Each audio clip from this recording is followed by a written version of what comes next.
हम राखत पातशाही दावा जा इत को जाग लो पावा। जुलाई महीने की 15 तरीक है जी, वरा 2025 दिन मंगलवार। स्टूडियो दियां घड़ियां दे मुताबक 12:01 होया जी न्यूयॉर्क समय के अनुसार। और खालिस्तान के समय की गल करनी होवे तां 9:31 होया जी रात दे। मैं आप जी का होस्ट मनवीर सिंह दिल दीयां गहराइयां तो आप जी का स्वागत करदा होया अज दे प्रोग्राम दिल दीयां गल्लां दे विच आप सब दा स्वागत करदा जी आखदा वाहिगुरू जी का खालसा वाहिगुरू जी की फतेह जी। अज दा ये प्रोग्राम आ जिहड़ा हर रोज़ की तरह असीं लैके आप जी की सेवा दे विच हाजिर हाँ। और अज साडे प्रोग्राम का जिहड़ा विशा है वो रहेगा जी मीरी पीरी का सिद्धांत। मीरी पीरी का सिद्धांत अते उसकी व्याख्या। मीरी पीरी क्यों जरूरी है? मीरी पीरी का सिद्धांत है कि एक सिख दे लई इहदी की महत्ता। कई बार साडे वीर पुछदे ने कि सिख नूं तां जिहड़ा कल्ला भगती मार्ग ते चलना चाहिदा ते सिख दा तां ब्रह्मंड दे विच राज आ। सिख नूं तां गुरु साहब ने ब्रह्मंड का राजा बनाया, दुनिया का राजा बनाया। ये गल ठीक है, ये गल गलत नहीं है, पर खिते दे उत्ते जिहड़ी पकड़ है वो किन्नी मजबूत होनी चाहिए है, ये गल कित्थों आती है? असीं चलो मान लैंदे आ सिख नूं ब्रह्मंडी राज मिलिया, पर उस ब्रह्मंडी राज का संघर्षण जिहड़ा वो सिख ने लाना कित्थे है? सिख दी जिहड़ी जीवन जाच है, गुरु साहब ने गृहस्थ जीवन नूं उत्तम जीवन बख्शिया।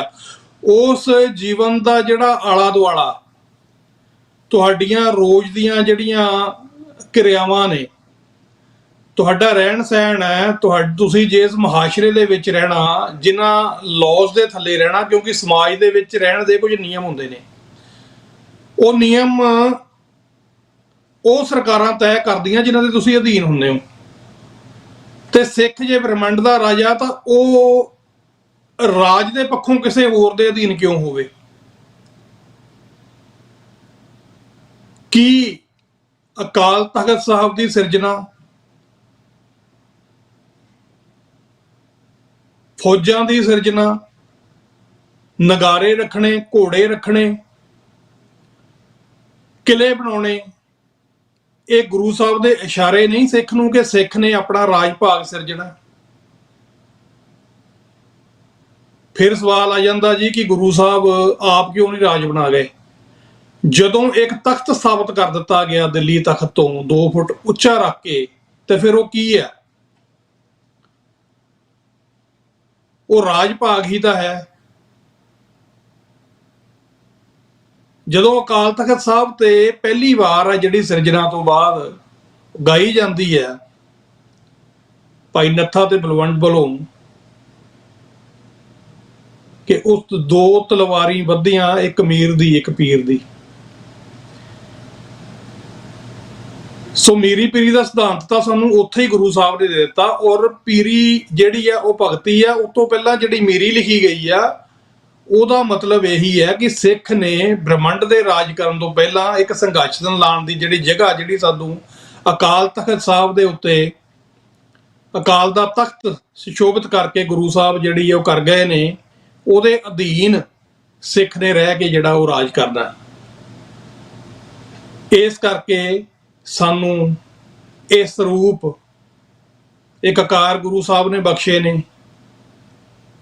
और श्री साहब की महत्ता जिहड़ी है उहनूं भी केवल चिन्ह दे वजों नहीं सानू वेखना चाहिए, क्योंकि श्री साहब जिहड़ी है ये राज की प्रतीक है, ये स्वै रखिया की जिहड़ी है प्रतीक है, ये मजलूम नूं जिहड़ी सिख ने रखिया देनी है उहदी प्रतीक है। तो जे असीं मीरी पीरी के सिद्धांत के मुताबक एक राज भाग ऐसा सिरज दईए कि जिहदे विच कोई मजलूम रहे ही ना। साडे कोल एग्जाम्पल हैं, पहला राज बाबा बंदा सिंह बहादुर होना ने कायम किया। उहदे विच मुजाहरियां नूं जिहड़ा वो जमीनां दे मालक बनाया। ਜ਼ਗੀਰਦਾਰੀ ਸਿਸਟਮ ਆ ਜਿਹੜਾ ਉਹ ਖਤਮ ਕੀਤਾ। ਉਹ ਵੱਖਰੀ ਗੱਲ ਆ ਕਿ ਉਹ ਜਿਹੜਾ ਰਾਜ ਭਾਗ ਆ ਉਹ ਬਾਹਲਾ ਦਿਨ ਨਹੀਂ ਚੱਲ ਸਕਿਆ, ਪਰ ਕੋਈ ਗੱਲ ਨਹੀਂ, ਇੱਕ ਐਗਜ਼ਾਮਪਲ ਤਾਂ ਸੈੱਟ ਕਰਤੀ ਨਾ, ਇੱਕ ਨੀਂਹ ਰੱਖ ਦਿੱਤੀ ਗਈ ਸੀ।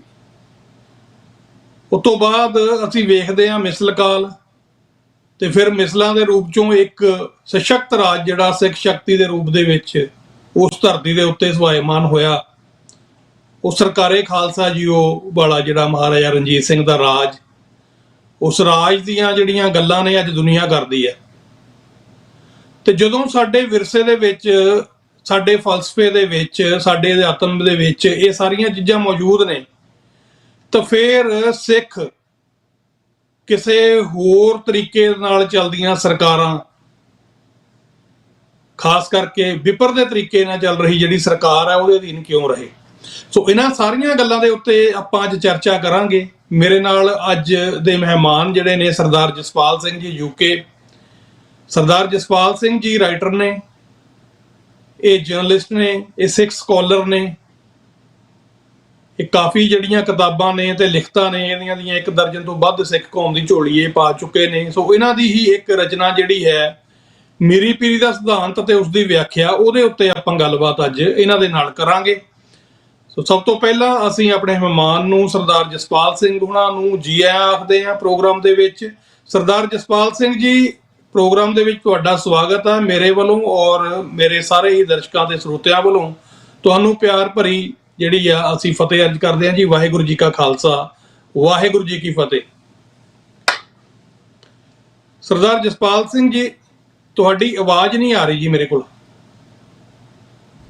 ਭਾਈ ਮਨਵੀਰ ਸਿੰਘ ਜੀ, ਹੁਣ ਆਉਂਦੀ ਹੈ ਆਵਾਜ਼? ਜੀ ਹੁਣ ਆ ਗਈ ਜੀ ਆਵਾਜ਼। ਹਾਂਜੀ ਭਾਈ ਮਨਵੀਰ ਸਿੰਘ ਜੀ, ਆਪ ਜੀ ਨੂੰ ਤੇ ਆਪ ਜੀ ਦੇ ਸਾਰੇ ਸਰੋਤਿਆਂ ਨੂੰ 84 ਦੇ ਟੀਵੀ 84 ਦੇ ਸਰੋਤਿਆਂ ਨੂੰ ਦਾਸ ਵੱਲੋਂ ਵਾਹਿਗੁਰੂ ਜੀ ਕਾ ਖਾਲਸਾ, ਵਾਹਿਗੁਰੂ ਜੀ ਕੀ ਫਤਿਹ। ਸੋ ਭਾਈ ਜਸਪਾਲ ਸਿੰਘ ਜੀ, ਗੱਲਬਾਤ ਜਿਹੜੀ ਆ ਅੱਜ ਇਹ ਜਿਹੜਾ ਵਿਸ਼ਾ ਆਪਾਂ ਚੁਣਿਆ ਤੁਹਾਡਾ, ਉਹ ਜਿਹੜਾ ਕਿਤਾਬਚਾ ਤੁਸੀਂ ਸਿੱਖ ਕੌਮ ਨੂੰ ਅਰਪਣ ਕੀਤਾ ਕਾਫੀ ਦੇਰ ਪਹਿਲਾਂ, ਮੀਰੀ ਪੀਰੀ ਦਾ ਸਿਧਾਂਤ ਅਤੇ ਉਸਦੀ ਵਿਆਖਿਆ। ਸੋ ਅਸਲ ਦੇ ਵਿੱਚ ਤੁਸੀਂ ਆਪਣੇ ਸ਼ਬਦਾਂ ਦੇ ਵਿੱਚ ਦੱਸੋ ਕਿ ਮੀਰੀ ਪੀਰੀ ਹੈ ਕੀ ਸਿਧਾਂਤ ਹੈ ਮੀਰੀ ਪੀਰੀ ਦਾ?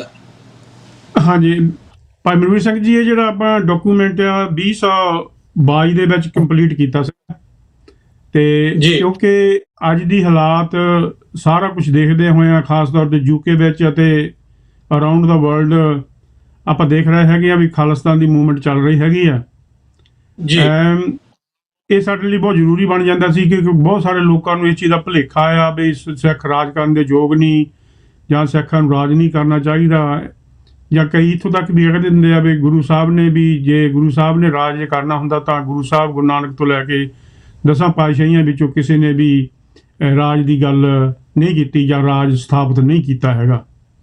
ਇਹ ਇੱਕ ਸਾਡੀ ਸੰਗਤ ਨੂੰ ਬਹੁਤ ਵੱਡਾ ਭੁਲੇਖਾ ਹੈਗਾ ਆ ਵੀ ਗੁਰੂ ਸਾਹਿਬ ਨੇ ਰਾਜ ਸਥਾਪਿਤ ਕੀਤਾ ਨਹੀਂ ਹੈਗਾ, ਜਾਂ ਉਹਨਾਂ ਨੇ ਇਹਦੇ ਲਈ ਉਦਮ ਨਹੀਂ ਕੀਤਾ ਹੈਗਾ। ਅਸਲ ਦੇ ਵਿੱਚ ਗੁਰੂ ਸਾਹਿਬ ਨੇ ਜਿਹੜਾ ਇਹ ਮੀਰੀ ਪੀਰੀ ਦਾ ਸਿਧਾਂਤ ਦਿੱਤਾ ਹੈਗਾ, ਵਿਲੱਖਣ ਸਿਧਾਂਤ ਹੈ। ਦੁਨੀਆ ਦੇ ਵਿੱਚ ਕਿਸੇ ਹੋਰ ਧਰਮ ਦੇ ਕੋਲ ਇਹ ਜਿਹੜੀ ਸੰਤ ਸਿਪਾਹੀ ਦਾ, ਬਾਣੀ ਬਾਣੇ ਦਾ ਕੋਈ ਵੀ ਇਹ ਸਿਧਾਂਤ ਨਹੀਂ ਹੈਗਾ ਰਾਜ ਕਰਨ ਦਾ। ਸਿਰਫ ਤੇ ਸਿਰਫ ਜੇ ਇੱਕ ਰਾਜ ਕਰਨ ਦੀ ਜਿਹੜੀ ਯੁਕਤੀ ਹੈਗੀ ਆ ਧਾਰਮਿਕ ਤੌਰ ਦੇ ਉੱਤੇ ਹੈ ਜੇ ਕੌਮ, ਤਾਂ ਉਹ ਸਿਰਫ ਸਿੱਖ ਧਰਮ ਦੇ ਕੋਲ ਹੈ, ਸਿੱਖ ਕੌਮ ਦੇ ਕੋਲ ਹੈਗੀ ਆ। ਜੇ ਆਪਾਂ ਦੇਖੀਏ ਤਾਂ ਪਹਿਲੇ 5 ਪਾਤਸ਼ਾਹੀਆਂ ਨੇ ਜਿਹੜੀ ਗੁਰਬਾਣੀ ਰਚੀ ਹੈਗੀ ਆ, ਜਿਹੜਾ ਉਹਨਾਂ ਦਾ ਜੀਵਨ ਸੀਗਾ, ਜਿਹੜੀ ਉਹਨਾਂ ਦੀ ਸਿੱਖਿਆ ਸੀਗੀ, ਉਹ ਗੁਰਬਾਣੀ ਦੇ ਥਰੂ ਸੀਗੀ as a Sant, as a ਜਸ ਧਾਰਮਿਕ ਗੁਰੂ ਹੋਣ ਦੇ ਨਾਤੇ। ਪਰ ਜਦੋਂ ਗੁਰੂ 5ਵੇਂ ਪਾਤਸ਼ਾਹ ਨੂੰ ਸ਼ਹੀਦ ਕਰ ਦਿੱਤਾ ਜਾਂਦਾ ਹੈਗਾ, ਤਾਂ ਉਦੋਂ ਬਾਅਦ ਜਿਹੜੀ ਗੁਰੂ ਨਾਨਕ ਸਾਹਿਬ ਤੋਂ ਲੈ ਕੇ ਗੁਰੂ ਅਰਜਨ ਦੇਵ ਜੀ ਤੱਕ ਦੀ ਸਿੱਖ ਇਤਿਹਾਸ ਹੈਗਾ ਆ, ਕਿਉਂਕਿ ਕਹਿੰਦੇ ਗੁਰਬਾਣੀ ਜਿਹੜੀ ਹੈਗੀ ਆ ਉਹ ਇੱਕ ਇਨਕਲਾਬੀ ਸ਼ਬਦ ਹੈਗਾ ਆ। ਗੁਰੂ ਸਾਹਿਬ ਗੁਰੂ ਨਾਨਕ ਤੋਂ ਗੁਰੂ 5ਵੇਂ ਪਾਤਸ਼ਾਹ ਤੱਕ ਗੁਰੂ ਸਿੱਖ ਸੰਗਤ ਨੂੰ ਅਤੇ ਦੁਨੀਆ ਨੂੰ ਸ਼ਬਦ ਦੇ ਨਾਲ ਜੋੜਿਆ ਹੈਗਾ, ਕਿਉਂਕਿ ਜਿਹੜਾ ਵੀ ਸ਼ਬਦ ਗੁਰੂ ਨਾਨਕ ਦੇਵ ਜੀ ਨੇ ਉਚਾਰਨ ਕੀਤਾ ਗੁਰਬਾਣੀ ਦੇ ਰੂਪ ਵਿੱਚ ਤੇ 5ਵੇਂ ਪਾਤਸ਼ਾਹ ਤੱਕ, ਉਹ ਸਾਡਾ ਗੁਰੂ ਸੀਗਾ। ਗੁਰਬਾਣੀ ਸਾਡੀ ਗੁਰੂ, ਉਹਨਾਂ ਨੇ ਗੁਰੂ ਸਾਹਿਬ ਨੇ ਗੁਰਬਾਣੀ ਨੂੰ ਐਜ ਏ ਗੁਰੂ ਆਪਣੇ ਆਪ ਤੋਂ ਵੀ ਜਿਹੜੀ ਉਹਨਾਂ ਦੀ ਆਪਣੀ ਸ਼ਖਸੀਅਤ ਸੀਗੀ ਵੱਧ ਜਿਹੜੀ ਸਤਿਕਾਰ ਦਿੱਤਾ, ਉਹ ਗੁਰਬਾਣੀ ਨੂੰ ਦਿੱਤਾ ਹੈਗਾ ਜੀ। ਤੇ ਫਿਰ ਜ਼ਰੂਰੀ ਬਣ ਜਾਂਦਾ ਸੀਗਾ ਵੀ ਇਸ ਜਿਹੜਾ ਰੱਬੀ ਸ਼ਬਦ ਹੈਗਾ ਆ, ਇਹਨੂੰ ਸੁਰੱਖਿਅਤ ਕਰਨ ਦੇ ਲਈ ਰਾਜ ਕਰਨ ਦੀ ਸ਼ਕਤੀ ਜਿਹੜੀ ਹੈਗੀ ਉਹ ਦਿੱਤੀ ਜਾਵੇ। ਤੇ ਉਹਦਾ ਨਤੀਜਾ ਇਹ ਨਿਕਲਦਾ ਹੈਗਾ ਵੀ ਜਦੋਂ ਪੰਜਵੇਂ ਪਾਤਸ਼ਾਹ ਨੂੰ ਸ਼ਹੀਦ ਕਰ ਦਿੱਤਾ ਜਾਂਦਾ ਤਾਂ ਗੁਰੂ ਹਰਗੋਬਿੰਦ ਸਾਹਿਬ ਜੀ ਨੇ ਨੂੰ ਪਹਿਲਾਂ ਹੀ ਗੁਰੂ ਅਰਜਨ ਦੇਵ ਜੀ ਨੇ ਇਹ ਸੁਨੇਹਾ ਦੇ ਦਿੱਤਾ ਸੀਗਾ ਕਿ ਤੁਸੀਂ ਹੁਣ ਬਾਣੀ ਦੇ ਨਾਲ ਜਿਹੜੀ ਮਾਲਾ ਆ ਉਹਦੇ ਨਾਲ ਹਥਿਆਰ ਵੀ ਰੱਖਣੇ ਹੈਗੇ ਆ, ਉਹਦੇ ਨਾਲ ਕਿਰਪਾਨ ਵੀ ਪਾਉਣੀ ਹੈਗੀ। ਸਾਰੀ ਦੀ ਸਾਰੀ ਜੁਗਤੀ ਜਿਹੜੀ ਸੀਗੀ ਉਹ ਗੁਰੂ ਸਾਹਿਬ ਨੇ ਛੇਵੇਂ ਪਾਤਸ਼ਾਹ ਨੂੰ ਸਮਝਾ ਦਿੱਤੀ ਸੀਗੀ। ਸੋ ਜਿਹੜਾ ਇਹ ਇੱਕ 16 ਪੇਜ ਦਾ ਇੱਕ ਡਾਕੂਮੈਂਟ ਆ ਮਨਵੀਰ ਸਿੰਘ ਜੀ, ਜਿਹੜੀ ਮੇਰੀ ਪੀਰ ਸਿਧਾਂਤ ਅਤੇ ਉਸ ਦੀ ਵਿਆਖਿਆ, ਮੈਂ ਇਹਦੇ ਵਿੱਚ ਕਾਫੀ ਕੁਝ ਦੱਸਣ ਦੀ ਕੋਸ਼ਿਸ਼ ਕੀਤੀ ਹੈਗੀ ਆ ਬਈ ਇਹ ਕਿਉਂ ਜ਼ਰੂਰੀ ਹੈਗਾ। ਕਿਉਂਕਿ ਜੇ ਆਪਾਂ 1920 ਤੱਕ ਦੀ ਗੱਲ ਕਰੀਏ, 1920 ਦੇ ਵਿੱਚ ਤੱਕ ਜਿਹੜੀ ਸਿੱਖ ਕੌਮ ਸੀਗੀ ਉਸ ਵੇਲੇ ਬ੍ਰਿਟਿਸ਼ ਦੇ ਅਧੀਨ ਸੀਗੀ, ਤੇ ਉਸ ਵੇਲੇ ਜਿਹੜੀ ਸਾਡੀ ਸਭ ਤੋਂ ਵੱਡੀ ਜਿਹੜੀ ਸੰਸਥਾ ਹੈਗੀ ਆ ਗੁਰਦੁਆਰਾ ਪ੍ਰਬੰਧ ਅਕਾਲ ਤਖਤ ਸਾਹਿਬ, ਜਿੱਦਾਂ ਤੁਸੀਂ ਗੱਲ ਕੀਤੀ ਹੈਗੀ ਆ ਵੀ ਜਦੋਂ ਕਿਸੇ ਦਾ ਰਾਜ ਹੁੰਦਾ ਆ ਕਿਸੇ ਹੋਰ ਕੌਮ ਦੇ ਉੱਤੇ ਤਾਂ ਉਸ ਕੌਮ ਨੂੰ ਉਹਦੇ ਸਿਧਾਂਤਾਂ ਦੇ ਉਹਦੇ ਹੁਕਮਾਂ ਦੇ ਮੁਤਾਬਕ ਹੀ ਚੱਲਣਾ ਪੈਂਦਾ ਹੈਗਾ ਆ। ਤੇ ਸਿੱਖ ਨੇ ਭਾਵੇਂ 1849 ਦੇ ਵਿੱਚ ਸਿੱਖ ਰਾਜ ਚਲੇ ਗਿਆ ਸੀਗਾ, ਪਰ ਸਿੱਖਾਂ ਨੇ ਕਦੇ ਵੀ ਆਪਣੇ ਮਾਨਸਿਕ ਤੌਰ ਦੇ ਉੱਤੇ ਜਿਹੜੀ ਬ੍ਰਿਟਿਸ਼ ਸੀਗਾ ਉਹਨੂੰ ਆਪਣਾ ਰਾਜ ਨਹੀਂ ਸਮਝਿਆ ਹੈਗਾ ਜੀ। ਇਹੀ ਕਾਰਨ ਹੈਗਾ ਕਿ ਇਹ ਜਿਹੜੀ ਮੀਰੀ ਪੀਰੀ ਦਾ ਸਿਧਾਂਤ ਹੈਗਾ ਆ, ਇਹ ਲਗਾਤਾਰ ਸਾਡੇ ਵਿੱਚ ਸਾਡੀ ਮਾਨਸਿਕਤਾ ਨੂੰ ਟੁੰਬਦਾ ਰਿਹਾ ਅਤੇ ਸਾਨੂੰ ਹਮੇਸ਼ਾ ਹੀ ਇਹ ਯਾਦ ਕਰਾਉਂਦਾ ਰਿਹਾ ਬਈ ਅਸੀਂ ਸਿੱਖ ਕੌਮ ਜਿਹੜੀ ਹੈਗੀ ਆ ਉਹ ਇੱਕ ਆਜ਼ਾਦ, ਅਸੀਂ ਇੱਕ ਦਾਅਵਾ ਕਰਦੇ ਹਾਂ ਵੀ ਇੱਕ ਜਿਹੜਾ ਹੈਗਾ ਆ ਵੀ ਅਸੀਂ ਆਜ਼ਾਦ ਹਾਂ ਤੇ ਅਸੀਂ ਆਜ਼ਾਦ ਹੀ ਰਹਾਂਗੇ ਕਿਉਂਕਿ ਖਾਲਸਾ ਸਿੱਧਾ ਅਕਾਲ ਪੁਰਖ ਦੇ ਨਾਲ ਆ। ਹੁਣ ਜੇ ਆਪਾਂ ਇਸ ਗੱਲ ਦੀ ਵੀ ਗਾਹਾਂ ਜੇ ਬਾਕੀ ਦੀ ਦੁਨੀਆ ਨਾਲ ਵੀ ਦੇਖਣਾ ਹੋਵੇ ਤਾਂ ਦੁਨੀਆ ਦੇ ਵਿੱਚ ਜਿਹੜਾ ਈਸਾਈਅਤ ਹੈ ਇਸ ਵੇਲੇ ਉਹਦਾ ਸਭ ਤੋਂ ਵੱਡਾ ਜਿਹੜਾ ਰਾਜਨੀਤਿਕ ਸਿਧਾਂਤ ਹੈਗਾ ਆ ਉਹ ਪੋਪ ਦੇ ਨਾਲ, ਵੈਟੀਕਨ ਦੇ ਨਾਲ ਜੁੜਿਆ ਹੋਇਆ ਹੈਗਾ ਆ। ਤਕਰੀਬਨ 57 ਦੇਸ਼ ਦੁਨੀਆ ਦੇ ਜਿਹੜੇ ਹੈਗੇ ਆ ਈਸਾਈਅਤ ਨੂੰ ਮੰਨਣ ਵਾਲੇ ਹੈਗੇ ਆ, ਉਹ ਸਿੱਧੇ ਰੂਪ ਦੇ ਵਿੱਚ ਵੈਟੀਕਨ ਦੇ ਨਾਲ ਲੱਗੇ ਹੋਏ ਹੈਗੇ ਆ। ਜਦੋਂ ਵੀ ਇਹਨਾਂ ਦਾ ਕੋਈ ਧਾਰਮਿਕ ਜਾਂ ਕੋਈ ਸੀਰੀਅਸ ਧਾਰਮਿਕ ਇਸ਼ੂ ਆਉਂਦਾ ਹੈਗਾ ਜਾਂ ਸ਼ਾਂਤੀ ਦੀ ਗੱਲ ਹੁੰਦੀ ਹੈਗੀ ਆ ਤਾਂ ਉਸ ਵੇਲੇ ਜਿਹੜਾ ਇਹਨਾਂ ਦੀਆਂ ਜਿਹੜੀਆਂ ਗਵਰਨਮੈਂਟਸ ਹੈਗੀਆਂ ਆ ਉਹ ਜਾ ਕੇ ਪੋਪ ਦੇ ਨਾਲ ਸਲਾਹ ਮਸ਼ਵਰਾ ਕਰਦੇ ਹੈਗੇ, ਚਾਹੇ ਉਹ ਆਪਾਂ ਨੂੰ ਨਹੀਂ ਪਤਾ ਲੱਗਦਾ ਵੀ ਉਹਨਾਂ ਨਾਲ ਗੱਲ ਕਰਦੇ ਆ, ਪਰ ਉਹਨਾਂ ਦੀ ਜਿਹੜੀ ਸੁਤਾ ਹੈਗੀ ਆ, ਜਿਹੜੀ ਉਹਨਾਂ ਦੀ ਮਾਨਸਿਕਤਾ ਹੈਗੀ ਆ, ਜਿਹੜੀ ਸਿਧਾਂਤ ਹੈਗਾ ਉਹ ਵੈਟੀਕਨ ਦੇ ਵਿੱਚੋਂ ਹੁਕਮ ਲੈਂਦਾ ਹੈਗਾ ਵੀ ਅਸੀਂ ਨੈਕਸਟ ਇਸ਼ੂ ਸਾਡਾ ਕੀ ਹੈਗਾ। ਇਸੇ ਤਰੀਕੇ ਨਾਲ ਇਸਲਾਮ ਦੀ ਗੱਲ ਹੈਗੀ ਆ, ਇਸਲਾਮ ਦੇ ਵਿੱਚ ਖਲੀਫਾ ਦੀ ਗੱਲ ਚੱਲਦੀ ਹੈਗੀ ਆ। ਖਲੀਫਾ ਜਿਹੜਾ ਹੈਗਾ ਉਹਨਾਂ ਦਾ ਸਿਧਾਂਤ ਹੈਗਾ ਆ ਉਹਦਾ ਹੁਕਮ ਮੰਨਦੇ ਹੈਗੇ ਆ। ਤੇ ਹਿੰਦੂ ਧਰਮ ਦੇ ਵਿੱਚ ਜਿਹੜਾ ਹੈਗਾ ਆ ਉਹਦੇ ਵਿੱਚ ਉਹਨਾਂ ਨੇ ਭਾਵੇਂ ਉਹਦੀ ਜਿਹੜੀ ਰਾਜ ਦੀ ਬਾਗਡੋਰ ਬ੍ਰਾਹਮਣ ਨੇ ਆਪਣੇ ਹੱਥ ਰੱਖੀ ਆ, ਪਰ ਰਾਜ ਦੀ ਸ਼ਕਤੀ ਨੂੰ ਪੈਦਾ ਕਰਨ ਵਾਲਾ ਕਸ਼ਤਰੀ ਬਣਾਤਾ ਉਹਨਾਂ ਨੇ ਇੱਕ। ਉਹਨਾਂ ਨੇ ਸਾਰੇ ਜਿਹੜੀ ਸੰਗਤ ਹੈਗੀ ਆ ਜਾਂ ਲੁਕਾਈ ਹੈਗੀ ਆ ਜਿਹੜੀ ਹਿੰਦੂ ਧਰਮ ਦੀ ਲੁਕਾਈ ਹੈਗੀ ਆ ਉਹਨੂੰ 4 ਹਿੱਸਿਆਂ 'ਚ ਵੰਡ ਦਿੱਤਾ ਹੈਗਾ। ਉਹ ਉਹਨਾਂ ਨੇ ਬੜੀ ਸ਼ੈਤਾਨੀ ਦੇ ਨਾਲ ਬੜੀ ਕੁਫਰ ਦੇ ਨਾਲ ਸਮਾਜ ਨੂੰ ਵੰਡਿਆ ਹੈਗਾ।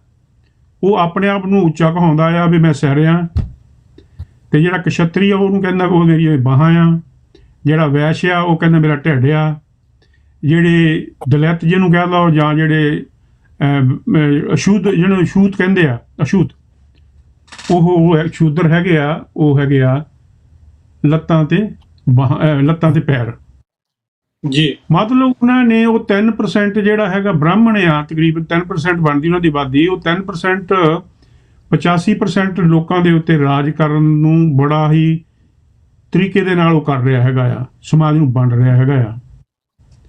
ਤੇ ਗੁਰੂ ਸਾਹਿਬ ਦਾ ਜਿਹੜਾ ਸਿਧਾਂਤ ਹੈਗਾ ਆ ਉਹ, ਕਿਉਂਕਿ ਜੇ ਤਿੰਨੇ ਕੌਮਾਂ ਦੀ ਗੱਲ ਕਰੀਏ ਤਾਂ ਉਹਨਾਂ ਨੇ ਹਮੇਸ਼ਾ ਇਹ ਗੱਲ ਕੀਤੀ ਹੈ ਕਿ ਈਸਾਈਅਤ ਜਿਹੜੀ ਹੈਗੀ ਆ, ਤੁਹਾਡੀ ਆਵਾਜ਼ ਮੇਰੇ ਵੱਲੋਂ ਠੀਕ ਆਉਂਦੀ ਹੈ, ਮੈਨੂੰ ਤੁਹਾਡੀ ਆਵਾਜ਼ ਵੀ ਆਉਂਦੀ ਹੈ ਜੀ। ਹੁਣ ਕਿਉਂਕਿ ਵਿੱਚ ਕੱਟ ਰਹੀ ਫਿਰ ਉਹ ਗੱਲ ਸਮਝ ਨਹੀਂ ਸੀ ਆਈ। ਹਾਂਜੀ ਮੇਰੇ ਵੱਲੋਂ ਤਾਂ ਇੱਥੇ ਠੀਕ ਹੈ, ਇਸ ਵੇਲੇ ਲੱਗਦਾ ਸਭ ਕੁਝ।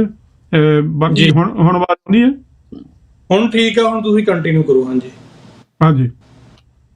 ਸੋ ਇਹ ਗੱਲ ਹੈਗੀ ਆ ਵੀ ਅਸੀਂ ਜਿਹੜੇ ਬਾਕੀ ਦੇ ਤਿੰਨੇ ਹੀ ਕੌਮਾਂ ਹੈਗੀਆਂ ਜਿਹੜੀ ਆਪਾਂ ਗੱਲ ਕੀਤੀ ਉੱਪਰ, ਈਸਾਈ ਅਤੇ ਇਸਲਾਮ ਅਤੇ ਹਿੰਦੂ ਧਰਮ ਆ, ਉਹਨਾਂ ਜੀ। ਨੇ ਜਿਹੜੀ ਰਾਜ ਦੀ ਸ਼ਕਤੀ ਆ ਉਹ ਆਪਣੇ ਤੱਕ ਸੀਮਤ ਰੱਖੀ ਹੈਗੀ ਆ। ਜੇ ਉਹਨਾਂ ਨੇ ਰਾਜ ਨੂੰ ਚਲਾਇਆ ਤਾਂ ਉਹਨਾਂ ਨੇ ਸਿਰਫ ਆਪਣੇ ਧਰਮ ਦੀ ਗੱਲ ਕੀਤੀ ਆ, ਉਹਨਾਂ ਨੇ ਜੀਸਸ ਕ੍ਰਾਈਸਟ ਦੀ ਗੱਲ ਕੀਤੀ ਆ, ਮੁਹੰਮਦ ਸਾਹਿਬ ਦੀ ਗੱਲ ਕੀਤੀ ਆ ਵੀ ਜਿਹੜਾ ਇਹਨਾਂ ਦਾ ਪੈਰੋਕਾਰ ਬਣੂਗਾ ਉਹੀ ਸਵਰਗ ਵਿੱਚ ਜਾਵੇਗਾ, ਉਹੀ ਇਸ ਦੁਨੀਆ ਦੀ ਰਾਜਨੀਤੀ ਵਿੱਚ ਹਿੱਸੇਦਾਰ ਬਣੇਗਾ ਜੀ। ਉਹਦਾ ਨਤੀਜਾ ਅਸੀਂ ਪਿਛਲੀਆਂ ਹਿਸਟਰੀ ਦੇ ਵਿੱਚ ਆਪਾਂ ਸਾਰਿਆਂ ਨੇ ਦੇਖਿਆ ਹੈਗਾ ਵੀ ਕਿੱਦਾਂ ਭਾਰਤ ਦੇ ਉੱਤੇ ਪਹਿਲਾਂ ਇਸਲਾਮ ਨੇ ਰਾਜ ਕੀਤਾ 1000 ਸਾਲ, ਫਿਰ ਈਸਾਈਅਤ ਨੇ ਕੀਤਾ, ਤੇ ਹੁਣ ਹਿੰਦੂਤਾ ਵੀ ਉਹ ਤਾਂ ਜਾਣੀ ਇਹਨਾਂ ਦੋਹਾਂ ਨਾਲੋਂ ਨਿੱਘਰ ਚੁੱਕਾ ਹੈਗੀ ਉਹਦੀ ਸੋਚ ਵੀ ਉਹ ਤਾਂ ਸਿਰਫ ਆਪਣੀ ਜਿਹੜੀ ਦੂਜੀ ਹੈਗੀ ਜਿਹਨੂੰ ਉਹ ਹਿੰਦੂ ਮੰਨਦਾ ਹੈਗਾ, ਜਿਹਨੂੰ ਹਿੰਦੂ ਦਾ ਰੂਪ ਦਿੰਦਾ ਹੈਗਾ, ਉਹਨੂੰ ਵੀ ਉਹ ਗੁਲਾਮ ਬਣਾਉਂਦਾ ਹੈਗਾ ਆ। ਸਿਰਫ ਆਪ 10% ਜਿਹੜਾ ਹੈਗਾ ਆ ਬ੍ਰਾਹਮਣ, ਉਹ ਉਹਦਾ ਰਾਜ ਭਾਗ ਦਾ ਮਾਲਕ ਸਮਝਦਾ ਹੈਗਾ ਆ। ਪਰ ਇਹਨਾਂ ਸਾਰੇ ਤਿੰਨਾਂ ਦੇ ਵਿਪਰੀਤ ਜਿਹੜੀ ਗੱਲ ਚੱਲਦੀ ਹੈਗੀ ਆ, ਜਿਹੜੀ ਅਸਲੀ ਜਿਹੜੀ ਗੱਲ ਹੈਗੀ ਉਹ ਗੁਰੂ ਸਾਹਿਬ ਨੇ ਮੀਰੀ ਪੀਰੀ ਦੇ ਸਿਧਾਂਤ ਵਿੱਚ ਦਿੱਤੀ ਹੈਗੀ ਆ ਵੀ ਜਿਹੜਾ ਸਿੱਖ ਹੈਗਾ ਆ ਉਸਨੇ ਜਿੱਥੇ ਆਪਣੀ ਸਿੱਖੀ ਨੂੰ ਪਾਲਣਾ ਹੈਗਾ ਆ, ਜਿੱਥੇ ਆਪਣੀ ਰਾਜਨੀਤੀ ਨੂੰ ਪਾਲਣਾ ਹੈਗਾ ਆ, ਉੱਥੇ ਹੁਣ ਸਾਰੀ ਦੁਨੀਆ ਨੂੰ ਜਿਹੜਾ ਹੈਗਾ ਸਾਂਝੀਵਾਲਤਾ ਦਾ ਜਿਹੜਾ ਹੈਗਾ ਸੁਨੇਹਾ ਹੈਗਾ ਆ ਉਹਨਾਂ ਨੂੰ ਦੇਣਾ ਹੈਗਾ। ਤੁਸੀਂ ਗੱਲ ਕੀਤੀ ਆ ਬਾਬਾ ਬੰਦਾ ਸਿੰਘ ਬਹਾਦਰ ਦੇ ਰਾਜ ਦੀ, ਆਪਾਂ ਗੱਲ ਕਰਦੇ ਆ ਮਹਾਰਾਜਾ ਰਣਜੀਤ ਸਿੰਘ ਦੇ ਰਾਜ ਦੀ, ਜਿਹੜਾ ਸਾਰਿਆਂ ਤੋਂ ਸਰਬੋਤਮ ਰਾਜ ਸੀਗਾ ਜੀ। ਜਿਹੜੀ ਨੀਂਹ ਰੱਖੀ ਗਈ ਆ ਗੁਰੂ ਹਰਗੋਬਿੰਦ ਸਾਹਿਬ ਨੇ ਮੀਰੀ ਪੀਰੀ ਦਾ ਸਿਧਾਂਤ ਅਕਾਲ ਤਖਤ ਸਾਹਿਬ ਨੂੰ ਸਿਰਜ ਕੇ ਇੱਕ ਉਹੋ ਜਿਹਾ ਜਿਹੜਾ ਤਖਤ ਸੀਗਾ ਦਿੱਤਾ ਸਿੱਖਾਂ ਨੂੰ, ਜਿਹਦੇ ਤਖਤ ਦੇ ਉੱਤੇ ਬੈਠ ਕੇ ਗੁਰੂ ਸਾਹਿਬ ਆਪ ਆਪਣੇ ਸਮੇਂ ਦੇ ਵਿੱਚ ਗੁਰੂ ਹਰਗੋਬਿੰਦ ਸਾਹਿਬ ਜਿੱਥੇ ਸਿੱਖਾਂ ਦੇ ਫੌਜੀ ਅਤੇ ਆਰਥਿਕ ਅਤੇ ਹੋਰ ਜਿਹੜੇ ਸਮਾਜ ਦੇ ਜਿਹੜੇ ਇਸ਼ੂ ਹੁੰਦੇ ਸੀਗੇ, ਮੁਕੱਦਮੇ ਆਉਂਦੇ ਸੀਗੇ, ਉੱਥੇ ਉਹ ਲੜਦੇ ਸੀਗੇ, ਉਹਨਾਂ ਦਾ ਫੈਸਲਾ ਆਪ ਖੁਦ ਕਰਿਆ ਕਰਦੇ ਸੀਗੇ। ਆਵਾਜ਼ ਆ ਰਹੀ ਹੈ ਤੁਹਾਨੂੰ? ਜੀ ਬਿਲਕੁਲ। ਸੋ ਇਹ ਜਿਹੜੀ ਬੜੀ ਗੱਲ ਨਿਖਰ ਕੇ ਸਾਹਮਣੇ ਆ ਜਾਂਦੀ ਹੈਗੀ ਆ ਵੀ ਜਿਹੜਾ ਸਿੱਖ ਆ ਉਹ ਰਾਜ ਕਰਨ ਲਈ ਪੈਦਾ ਹੋਇਆ। ਜੇ ਅਸੀਂ ਰਾਜ ਨਹੀਂ ਕਰਾਂਗੇ ਤਾਂ ਅਸੀਂ ਦੁਨੀਆ ਦਾ ਭਲਾ ਨਹੀਂ ਕਰ ਸਕਦੇ, ਕਿਉਂਕਿ ਸਾਡਾ ਜਿਹੜਾ ਸਭ ਤੋਂ ਵੱਡਾ ਨਿਸ਼ਾਨਾ ਹੈਗਾ ਸਰਬੱਤ ਦਾ ਭਲਾ ਆ, ਤੇ ਸਰਬੱਤ ਦਾ ਭਲਾ ਰਾਜ ਤੋਂ ਬਗੈਰ ਹੋ ਨਹੀਂ ਸਕਦਾ। ਜੇ ਅਸੀਂ ਸਿੱਖ ਅਮੀਰ ਨਹੀਂ ਹੋਵਾਂਗੇ, ਜੇ ਸਿੱਖ ਅਸੀਂ ਆਪਣੇ ਆਪ 'ਚ ਆਜ਼ਾਦ ਨਹੀਂ ਹੋਵਾਂਗੇ, ਤਾਂ ਉਹ ਕਿਸੇ ਹੋਰ ਦਾ ਗੁਆਂਢੀ ਦਾ ਜਾਂ ਸਾਹਮਣੇ ਬੈਠੇ ਉਸ ਮਜ਼ਲੂਮ ਦਾ ਫਾਇਦਾ ਨਹੀਂ ਕਰ ਸਕਦੇ, ਉਹਦੀ ਸਹਾਇਤਾ ਨਹੀਂ ਕਰ ਸਕਦੇ। ਜੇ ਸਹਾਇਤਾ ਕਰਾਂਗੇ ਤਾਂ ਸਿਰਫ ਆਪਣੇ ਰਾਜ ਸ਼ਕਤੀ ਦੇ ਅਧੀਨ ਕਰਾਂਗੇ। ਇਸ ਤਰੀਕੇ ਦੇ ਨਾਲ ਅਸੀਂ ਪਹਿਲਾਂ ਬਾਬਾ ਬੰਦਾ ਸਿੰਘ ਬਹਾਦਰ ਦੇ ਵੇਲੇ ਤੇ ਫਿਰ ਗੁਰੂ ਮਹਾਰਾਜਾ ਰਣਜੀਤ ਸਿੰਘ ਦੇ ਵੇਲੇ ਕੀਤਾ ਹੈਗਾ ਆ। ਪਰ ਆਪਾਂ ਗੱਲ ਇਹ ਇੱਕ ਬਹੁਤ ਲੰਮਾ ਚੌੜਾ ਸਿਧਾਂਤ ਆ, ਇਹਦੀ ਜਿਹੜੀ ਵਿਆਖਿਆ ਹੈਗੀ ਆ ਉਹਨੂੰ ਜੇ ਅਸੀਂ ਆਪਾਂ ਸਹੀ ਰੂਪ ਵਿੱਚ ਦੇਖੀਏ ਤਾਂ ਇੱਕ ਗੱਲ ਸਾਹਮਣੇ ਆਉਂਦੀ ਹੈਗੀ ਹੈ ਸਾਡੇ ਵੀ ਜਿਹੜਾ ਸਾਡਾ ਸਰਬੋਤਮ ਸਿੱਖ ਕੌਮ ਦਾ ਲੀਡ ਕਰਨ ਵਾਲਾ ਜਥੇਦਾਰ ਆ ਉਹ ਅਕਾਲ ਤਖਤ ਦਾ ਲੀਡਰ ਮੰਨਿਆ ਗਿਆ ਹੈਗਾ। ਪਰ ਸਾਡੀ ਜਿਹੜੀ ਕਮਜ਼ੋਰੀ ਆ ਜਾਂਦੀ ਆ ਉਹ ਇੱਥੇ ਆ ਜਾਂਦੀ ਹੈਗੀ ਆ ਵੀ ਅਸੀਂ ਅੱਜ ਦੇ ਸਮੇਂ ਵਿੱਚ ਜਿਸ ਤਰੀਕੇ ਨਾਲ ਪਹਿਲਾਂ ਬ੍ਰਿਟਿਸ਼ ਦੇ ਅਧੀਨ ਸੀਗੇ, ਅੱਜ ਅਸੀਂ ਹਿੰਦੂ ਕੌਮ ਦੇ ਅਧੀਨ ਹੋ ਚੁੱਕੇ ਹੈਗੇ ਆ। ਇੱਕ ਹਿੰਦੂ ਤਵ ਜਿਹੜਾ ਹੈਗਾ ਆ ਉਹਦੇ ਵਿੱਚ ਜਿਹੜਾ ਕੱਟੜਪੁਣਾ ਹੈਗਾ ਆ ਉਹ ਸਾਨੂੰ ਮਲੀਆ ਮੇਟ ਕਰਕੇ ਆਪਣੇ ਥੱਲੇ ਅਧੀਨ ਕਰਕੇ ਸਾਨੂੰ ਆਪਣੇ ਹਿੰਦੂ ਇੱਕ ਸਾਬਤ ਕਰਨਾ ਚਾਹੁੰਦਾ ਹੈਗਾ ਆ। ਜਿਸ ਤਰੀਕੇ ਨਾਲ ਉਹਨਾਂ ਦਾ ਕਨਸਟੀਟਿਊਸ਼ਨ ਕਹਿ ਰਿਹਾ ਹੈਗਾ ਵੀ ਜਿਹੜਾ ਸਿੱਖ ਆ ਉਹ ਕੇਸਾਧਾਰੀ ਹਿੰਦੂ ਆ, ਤਾਂ ਸਾਨੂੰ ਜ਼ਰੂਰੀ ਹੋ ਜਾਂਦਾ ਹੈਗਾ ਵੀ ਅਸੀਂ ਉਸ ਸਿਧਾਂਤ ਦੀ ਜਿਹੜੀ ਸਿਧਾਂਤ ਸਾਨੂੰ ਗੁਰੂ ਸਾਹਿਬ ਨੇ ਦਿੱਤਾ ਹੈਗਾ ਉਹਦੀਆਂ ਜਿਹੜੀਆਂ ਪਰਤਾਂ ਅਸੀਂ ਖੋਲ ਸਕੀਏ। ਜੇ ਅਸੀਂ ਪਰਤਾਂ ਖੋਲਾਂਗੇ ਅਤੇ ਦੁਨੀਆ ਨੂੰ ਦੱਸਾਂਗੇ ਵੀ ਸਿੱਖ ਦਾ ਸੋਚ ਆ ਹੈਗੀ ਆ, ਅੱਜ ਸਾਡੇ ਕੋਲ ਉਸ ਜਿਹੜਾ ਰਾਜ ਕਰਨ ਦਾ ਹੈ ਨਾ ਮਸਾਲਾ ਹੁੰਦਾ ਹੈਗਾ ਉਹ ਤਿਆਰ ਪਿਆ ਆ ਜੀ। ਪਰ ਸਾਡੀ ਕਮਜ਼ੋਰੀ ਸਿਰਫ ਇੱਥੇ ਆ ਜਾਂਦੀ ਆ ਵੀ ਅਸੀਂ ਜਿਹੜੀ ਸਾਡੀ ਲੀਡਰਸ਼ਿਪ ਹੈਗੀ ਆ ਉਸ ਮੀਰੀ ਪੀਰੀ ਦੇ ਸਿਧਾਂਤ ਨੂੰ, ਉਸ ਰਾਜ ਕਰਨ ਦੀ ਸ਼ਕਤੀ ਨੂੰ ਆਪਣੇ ਆਪ ਨੂੰ ਇੰਡੀਪੈਂਡੈਂਟ ਕਰਾਉਣ ਦੇ ਲਈ, ਆਜ਼ਾਦ ਕਰਾਉਣ ਦੇ ਲਈ ਵਰਤ ਨਹੀਂ ਰਹੀ ਹੈਗੀ। ਉਹ ਸਿਰਫ ਕੁਰਸੀ ਦੇ ਲਾਲਚ ਦੇ ਵਿੱਚ ਜਿਸ ਤਰੀਕੇ ਦੇ ਨਾਲ ਜੇ ਆਪਾਂ 1920 ਦੀ ਗੱਲ ਕਰੀਏ ਜਾਂ 1920 ਤੋਂ ਪਹਿਲਾਂ ਦੀਆਂ ਗੱਲਾਂ ਕਰੀਏ ਜਦੋਂ ਮਹੰਤਾਂ ਦੇ ਅਧੀਨ ਗੁਰਦੁਆਰੇ ਸੀਗੇ, ਤੇ ਅੱਜ ਜਿਹੜੇ ਸਾਡੇ ਪੋਲੀਟੀਸ਼ੀਅਨਸ ਹੈਗੇ, ਰਾਜਨੀਤਿਕ ਹੈਗੇ ਆ, ਉਹਨਾਂ ਦੇ ਅਧੀਨ ਸਾਰੀ ਸਾਡੀ ਜਿਹੜੀ ਰਾਜਨੀਤਿਕ ਸੋਚ ਹੈਗੀ ਆ ਉਹ ਆਪਣੀ ਸੈਲਫ ਬਣ ਕੇ ਉਹਨੂੰ ਉਹ ਵਰਤ ਰਹੇ ਹੈਗੇ, ਆਪਣੀ ਸਿਰਫ ਗੱਦੀ ਨੂੰ ਬਚਾਉਣ ਦੇ ਲਈ ਉਹਨੂੰ ਵਰਤ ਰਹੇ ਹੈਗੇ ਆ। ਜਿਹੜਾ ਸਾਡਾ ਗੋਲਕ ਦਾ ਇਸ਼ੂ ਆ, ਸਾਡੀ ਜਿਹੜੀ ਮਾਇਆ ਹੈਗੀ ਆ, ਜਿਹੜੀ ਹਰੇਕ ਕੌਮ ਦੀ ਜਾਂ ਕਿਸੇ ਵੀ ਕੌਮ ਦੀ ਜਿਹੜੀ ਸਭ ਤੋਂ ਵੱਡੀ ਉਹਦੀ ਤਰੱਕੀ ਦੇ ਵਿੱਚ ਕੰਮ ਕਰਦੀ ਹੈਗੀ ਆ, ਉਹ ਸਭ ਤੋਂ ਵੱਡੀ ਮਾਇਆ ਹੁੰਦੀ ਆ, ਉਹ ਗੋਲਕ ਆ ਸਾਡੇ ਕੋਲ ਗੁਰੂ ਸਾਹਿਬ ਦੀ। ਤੇ ਅਸੀਂ ਉਸ ਚੀਜ਼ ਨੂੰ ਅੱਜ ਸਿਰਫ ਕੁਝ ਲੋਕ ਜਿਹੜੇ ਆਪਣੇ ਸਵਾਰਥ ਲਈ ਵਰਤ ਰਹੇ ਹੈਗੇ ਆ, ਉਹਨਾਂ ਦੇ ਅਧੀਨ ਹੋ ਕੇ ਕੰਮ ਕਰ ਰਹੇ ਹੈਗੀ ਸਾਡੀ ਕੌਮ, ਖਾਸ ਤੌਰ ਤੇ ਪੰਜਾਬ ਦੇ ਵਿੱਚ ਤੇ ਦੂਜੇ ਵਰਲਡ ਵਾਈਡ ਵੀ। ਕਿਉਂਕਿ ਸਾਡੇ ਜਿਹੜੇ ਗੁਰਦੁਆਰੇ, ਮੈਜੋਰਟੀ ਗੁਰਦੁਆਰੇ ਦੀ ਮੈਂ ਗੱਲ ਕਰ ਰਿਹਾ, ਕੋਈ ਇੱਕ ਅੱਧਾ ਗੁਰਦੁਆਰਾ ਜੇ ਬਚਿਆ ਵੀ ਹੋਊਗਾ ਤਾਂ ਕਿਸੇ ਇਲਾਕੇ, ਕਿਸੇ ਦੇਸ਼ ਦੇ ਵਿੱਚ, ਤਾਂ ਉਹ ਇੱਕ ਬਹੁਤ ਲੱਕੀ, ਬੜੀ ਕਿਸਮਤ ਦੀ ਗੱਲ ਹੈਗੀ ਆ ਵੀ ਉਹਦਾ ਕੋਈ ਪ੍ਰਬੰਧਕ ਵਧੀਆ ਹੋਣਗੇ। ਨਹੀਂ ਤਾਂ ਆਮ ਤੌਰ ਦੇ ਉੱਤੇ ਉਹ ਜਿਹੜਾ ਸਾਡਾ ਸਰਮਾਇਆ ਹੈਗਾ ਆ, ਉਹ ਕੁਝ ਲੋਕਾਂ ਦੇ ਹੱਥਾਂ ਵਿੱਚ ਜਾ ਕੇ ਉਹਨੂੰ ਬਰਬਾਦ ਕਰ ਰਿਹਾ ਹੈਗਾ ਆ। ਤੇ ਬਾਕੀ ਤੁਸੀਂ ਇਹਦੇ ਵਿੱਚ ਤੁਸੀਂ ਇਹਨੂੰ ਦੇਖਿਆ ਹੋਊਗਾ, ਤੁਸੀਂ ਉਹਦੇ ਉੱਤੇ ਕੁਐਸਚਨ ਕਰ ਸਕਦੇ ਆ, ਕਿਉਂਕਿ ਉੱਥੇ ਜਾਣ ਤੋਂ ਪਹਿਲਾਂ ਮੈਂ ਭਾਈ ਜਸਪਾਲ ਸਿੰਘ ਜੀ ਇੱਕ ਸਵਾਲ ਕਰਨਾ ਚਾਹੁੰਦਾ ਜਿਹੜਾ ਮੇਰੇ ਦਿਮਾਗ ਦੇ ਵਿੱਚ ਆਇਆ ਜੀ। ਜਦੋਂ ਅਸੀਂ ਇਸ ਕਨਸੈਪਟ ਨੂੰ ਦੇਖਦੇ ਆ, ਰਾਜ ਭਾਗ ਦੇ ਕਨਸੈਪਟ ਨੂੰ ਦੇਖਦੇ ਆ ਕਿ ਇੱਕ ਸੈਟਅਪ ਦੁਨੀਆ ਦੇ ਵਿੱਚ ਬਣਿਆ ਹੋਇਆ, ਇਹ ਜਿਹੜਾ ਸਿਸਟਮ ਆ ਕਬੀਲਿਆਂ ਤੋਂ ਸ਼ੁਰੂ ਹੋਇਆ ਤੇ ਹੁਣ ਸਰਕਾਰਾਂ ਤੱਕ ਪਹੁੰਚ ਗਿਆ, ਸਰਕਾਰਾਂ ਦੇ ਵੀ ਗਾਂਹ ਗੁੱਟ ਬਣ ਗਏ। ਹੁਣ ਸਵਾਲ ਇਹ ਆ ਵੀ ਕੀ ਸਾਨੂੰ ਰਾਜ ਸਿਰਫ ਇਸ ਲਈ ਜ਼ਰੂਰੀ ਆ ਸਿੱਖਾਂ ਨੂੰ ਵੀ ਜਿਹੜੇ ਬਾਕੀ ਤਿੰਨ ਆ ਉਹਨਾਂ 'ਚ ਕੋਈ ਊਣਤਾਈਆਂ ਨੇ ਕਿ ਸਾਡਾ ਇਹਦੇ ਨਾਲ ਜਾਂ ਸਾਡੀ ਕੋਈ ਜਮੰਦਰੂ ਹੱਕ ਇਹਦੇ ਨਾਲ ਜੁੜਿਆ ਹੋਇਆ? ਕਿਉਂਕਿ ਪੰਜਾਬ ਦੇ ਖਿੱਤੇ ਦੀ ਅਸੀਂ ਗੱਲ ਕਰੀਏ, ਜਦੋਂ ਦਾ ਗੁਰੂ ਨਾਨਕ ਸਾਹਿਬ ਨੇ ਪ੍ਰਕਾਸ਼ ਲਿਆ ਉੱਥੇ, ਉਦੋਂ ਤੋਂ ਉਹਨਾਂ ਨੇ ਇਸ ਸਿਸਟਮ ਦੇ ਖਿਲਾਫ ਜਿਹੜੀ ਆ ਆਵਾਜ਼ ਬੁਲੰਦ ਕਰਤੀ ਸੀ ਜਿਹੜਾ ਚੱਲਿਆ ਆ ਰਿਹਾ ਸੀ ਉੱਥੇ, ਧਾੜਵੀਆਂ ਦਾ ਸਿਸਟਮ। ਪਰ ਸਿੱਖ ਕੌਮ ਉਸੇ ਧਰਤੀ ਦੇ ਉੱਤੋਂ ਪਣਪੀ, ਆਪਣਾ ਉਹਨਾਂ ਨੇ ਜਿਹੜਾ ਧਾੜਵੀਆਂ ਦਾ ਮੁਕਾਬਲਾ ਕੀਤਾ ਤੇ ਆਪਣਾ ਰਾਜ ਭਾਗ ਜਿਹੜਾ ਉਹ ਕਾਇਮ ਕੀਤਾ ਉੱਥੇ। ਹੁਣ ਮੇਰਾ ਸਵਾਲ ਇਹ ਆ ਕਿ ਜੇ ਸਾਡੇ ਕਿਸੇ ਗਵਾਂਢ ਦੇ ਵਿੱਚ ਕੋਈ ਚੰਗੇ ਤਰੀਕੇ ਨਾਲ ਵੀ ਰਾਜ ਚੱਲਦਾ ਹੁੰਦਾ ਤਾਂ ਕੀ ਸਾਨੂੰ ਉਹਦਾ ਹਿੱਸਾ ਬਣ ਜਾਣਾ ਚਾਹੀਦਾ ਸੀ? ਹੁਣ ਤਾਂ ਆਪਾਂ ਗੱਲ ਇਹ ਕਰ ਰਹੇ ਹਾਂ ਕਿ ਰਾਜ ਠੀਕ ਨਹੀਂ ਚੱਲ ਰਿਹਾ, ਪਰ ਮੇਰਾ ਸਵਾਲ ਇਹ ਆ ਵੀ ਜੇ ਰਾਜ ਠੀਕ ਵੀ ਚੱਲਦਾ ਹੁੰਦਾ ਫੇਰ ਕੀ ਸਾਨੂੰ ਜਿਹੜਾ ਇਹ ਨਹੀਂ ਸੀ ਇਹਦੀ ਲੋੜ ਪੈਣੀ? ਇਹਦਾ ਭਾਈ ਸਾਹਿਬ ਰਣਧੀਰ ਸਿੰਘ ਉਹਨਾਂ ਨੇ ਆਪਣੇ ਜਿਹੜੀਆਂ ਬੁੱਕਾਂ ਵਿੱਚ ਉਹਨਾਂ ਦੇ ਆਪਣੇ ਜਿਹੜੇ ਲੈਕਚਰ ਜਾਂ ਉਹਨਾਂ ਦੀ ਜਿਹੜੀ ਸੋਚ ਸੀ, ਉਹਨਾਂ ਨੇ ਗੱਲ ਕਹੀ ਸੀਗੀ ਬਈ ਜੇ ਰਾਜ, ਕੋਈ ਵੀ ਰਾਜ ਜਿਹੜਾ ਹੈਗਾ ਆ ਉਹ ਸੱਚ ਦੇ ਆਧਾਰ ਦੇ ਉੱਤੇ ਚੱਲਦਾ ਹੈਗਾ ਜੀ, ਉਹ ਸਾਰਿਆਂ ਦਾ ਭਲਾ ਚਾਹੁੰਦਾ ਹੈਗਾ ਆ, ਉਹ ਸਾਰਿਆਂ ਨੂੰ ਇੱਕੋ ਅੱਖ ਨਾਲ ਦੇਖਦਾ ਹੈਗਾ ਆ, ਫਿਰ ਅਸੀਂ ਉਸ ਰਾਜ ਦੇ ਵਿਰੋਧੀ ਨਹੀਂ ਹੈਗੇ। ਪਰ ਜੇ ਕੋਈ ਵੀ ਰਾਜ ਆਪਣੇ ਧਰਮ ਨੂੰ, ਆਪਣੀ ਸੋਚ ਨੂੰ ਪ੍ਰਬਲ ਕਰਕੇ ਦੂਜਿਆਂ ਉੱਤੇ ਠੋਸਦਾ ਹੈਗਾ ਆ ਤਾਕਤ ਦੇ ਨਾਲ, ਜਾਂ ਗੈਰ ਮਨੁੱਖੀ ਕਾਨੂੰਨ ਬਣਾ ਕੇ ਉਹ ਠੋਕਦਾ ਹੈਗਾ ਆ ਉਹਨਾਂ ਉੱਤੇ ਭਾਰੂ ਹੁੰਦਾ ਹੈਗਾ, ਜ਼ੁਲਮ ਕਰਦਾ ਹੈਗਾ ਆ, ਤਾਂ ਫਿਰ ਅਸੀਂ ਉਸ ਰਾਜ ਦੇ ਵਿਰੋਧੀ ਆ ਜੀ। ਇਹ ਇੱਕ ਬਹੁਤ ਵੱਡੀ ਸੋਚ ਸੀਗੀ। ਜੇ ਗੁਰੂ ਸਾਹਿਬਾਂ ਤੋਂ ਬਾਅਦ ਜੇ ਆਪਾਂ ਸਿੱਖ ਇਤਿਹਾਸ ਦੀ ਗੱਲ ਕਰੀਏ ਜੀ, ਜਦੋਂ ਭਾਰਤ ਦੀ ਆਜ਼ਾਦੀ ਦੀ ਗੱਲ ਹੋ ਰਹੀ ਸੀਗੀ ਤਾਂ ਭਾਈ ਰਣਧੀਰ ਸਿੰਘ ਉਹਨਾਂ ਦਾ ਇੱਕ ਬਹੁਤ ਵੱਡਾ ਰੋਲ ਸੀ ਇਹਦੇ ਵਿੱਚ। ਸੋ ਅਸੀਂ ਉਸ ਰਾਜ ਨੂੰ ਤਾਂ ਅਸੀਂ ਰਾਜ ਦੇ ਨਾਲ ਰਲ ਕੇ ਚੱਲ ਸਕਦੇ ਹੈਗੇ ਆ, ਜਿਹੜਾ ਰਾਜ ਮਨੁੱਖਤਾ ਦੇ ਭਲੇ ਲਈ ਹੈਗਾ, ਸਰਬੱਤ ਦੇ ਭਲੇ ਲਈ ਹੈਗਾ ਆ ਜੀ। ਪਰ ਜਿਹੜਾ ਰਾਜ ਹੋਰਨਾਂ ਧਰਮਾਂ ਨੂੰ, ਮਿਨੋਰਟੀ ਧਰਮਾਂ ਨੂੰ, ਘੱਟ ਗਿਣਤੀ ਧਰਮਾਂ ਨੂੰ ਜਾਂ ਗੈਰ ਉਹ ਰਾਜ ਦੇ ਧਰਮਾਂ ਨੂੰ ਦਬਾਉਂਦਾ ਹੈਗਾ, ਉਹਨਾਂ ਦੀ ਸੋਚ ਨੂੰ ਦਬਾਉਂਦਾ ਹੈਗਾ, ਉਹਨਾਂ ਨੂੰ ਗੁਲਾਮ ਬਣਾ ਕੇ ਉਹਨਾਂ ਦਾ ਖੂਨ ਚੂਸਦਾ ਹੈਗਾ, ਤਾਂ ਅਸੀਂ ਉਸ ਰਾਜ ਦੇ ਸਖਤ ਵਿਰੋਧੀ ਹੈਗੇ ਆ। ਇਸੇ ਕਰਕੇ ਮੇਰੀ ਪੀੜ੍ਹੀ ਦਾ ਸਿਧਾਂਤ ਸਾਨੂੰ ਇਹ ਤਾਕਤ ਦਿੰਦਾ ਹੈਗਾ, ਇਹ ਸਾਨੂੰ ਸੋਚ ਦਿੰਦਾ ਹੈਗਾ ਬਈ ਅਸੀਂ ਇੰਡੀਪੈਂਡੈਂਟ ਆ, ਹਮ ਰਾਖਤੇ ਆ। ਪਾਤਸ਼ਾਹੀ ਦਾਅਵਾ ਦੀ ਗੱਲ ਆਪਾਂ ਕਰਦੇ ਹੈਗੇ ਅਕਸਰ, ਉਹ ਜਿਹੜਾ ਰਾਜਸ਼ਾਹੀ ਤਖਤ ਆ ਉਹ ਅਕਾਲ ਤਖਤ ਆ।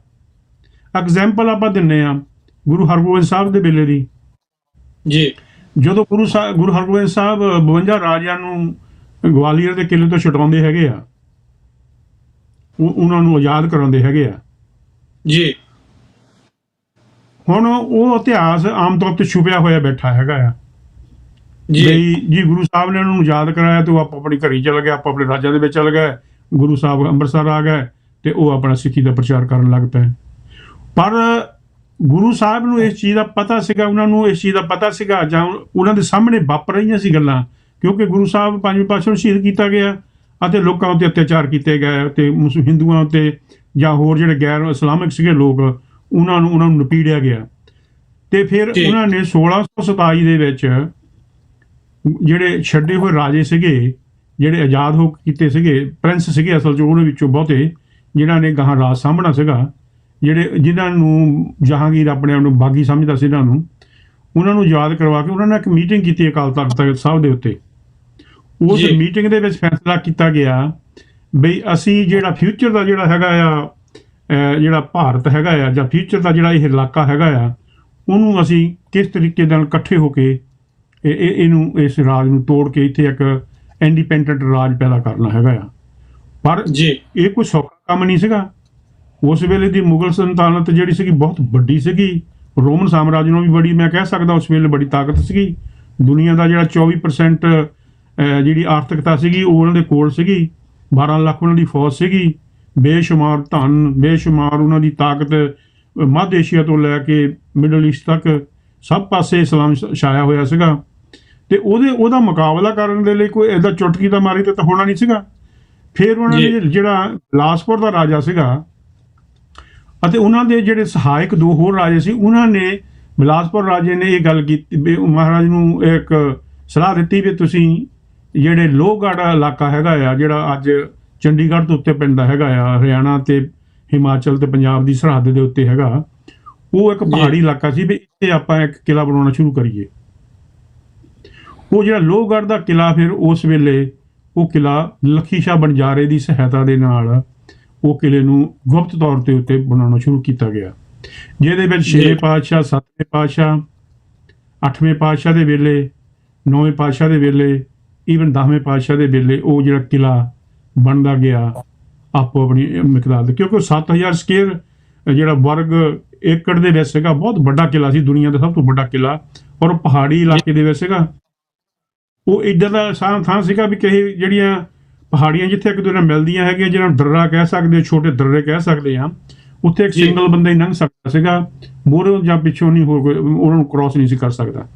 ਸੋ ਉਹਨਾਂ ਨੇ ਉਹ ਕਿਲ੍ਹਾ ਜਿਹੜਾ ਇਸ ਤਰੀਕੇ ਨਾਲ ਬਣਾਇਆ, ਜਿਹੜਾ ਜਿਹਨੂੰ ਬਣਾਉਣ ਦੇ ਲਈ ਤਕਰੀਬਨ 110 ਸਾਲ ਲੱਗੇ ਜੀ।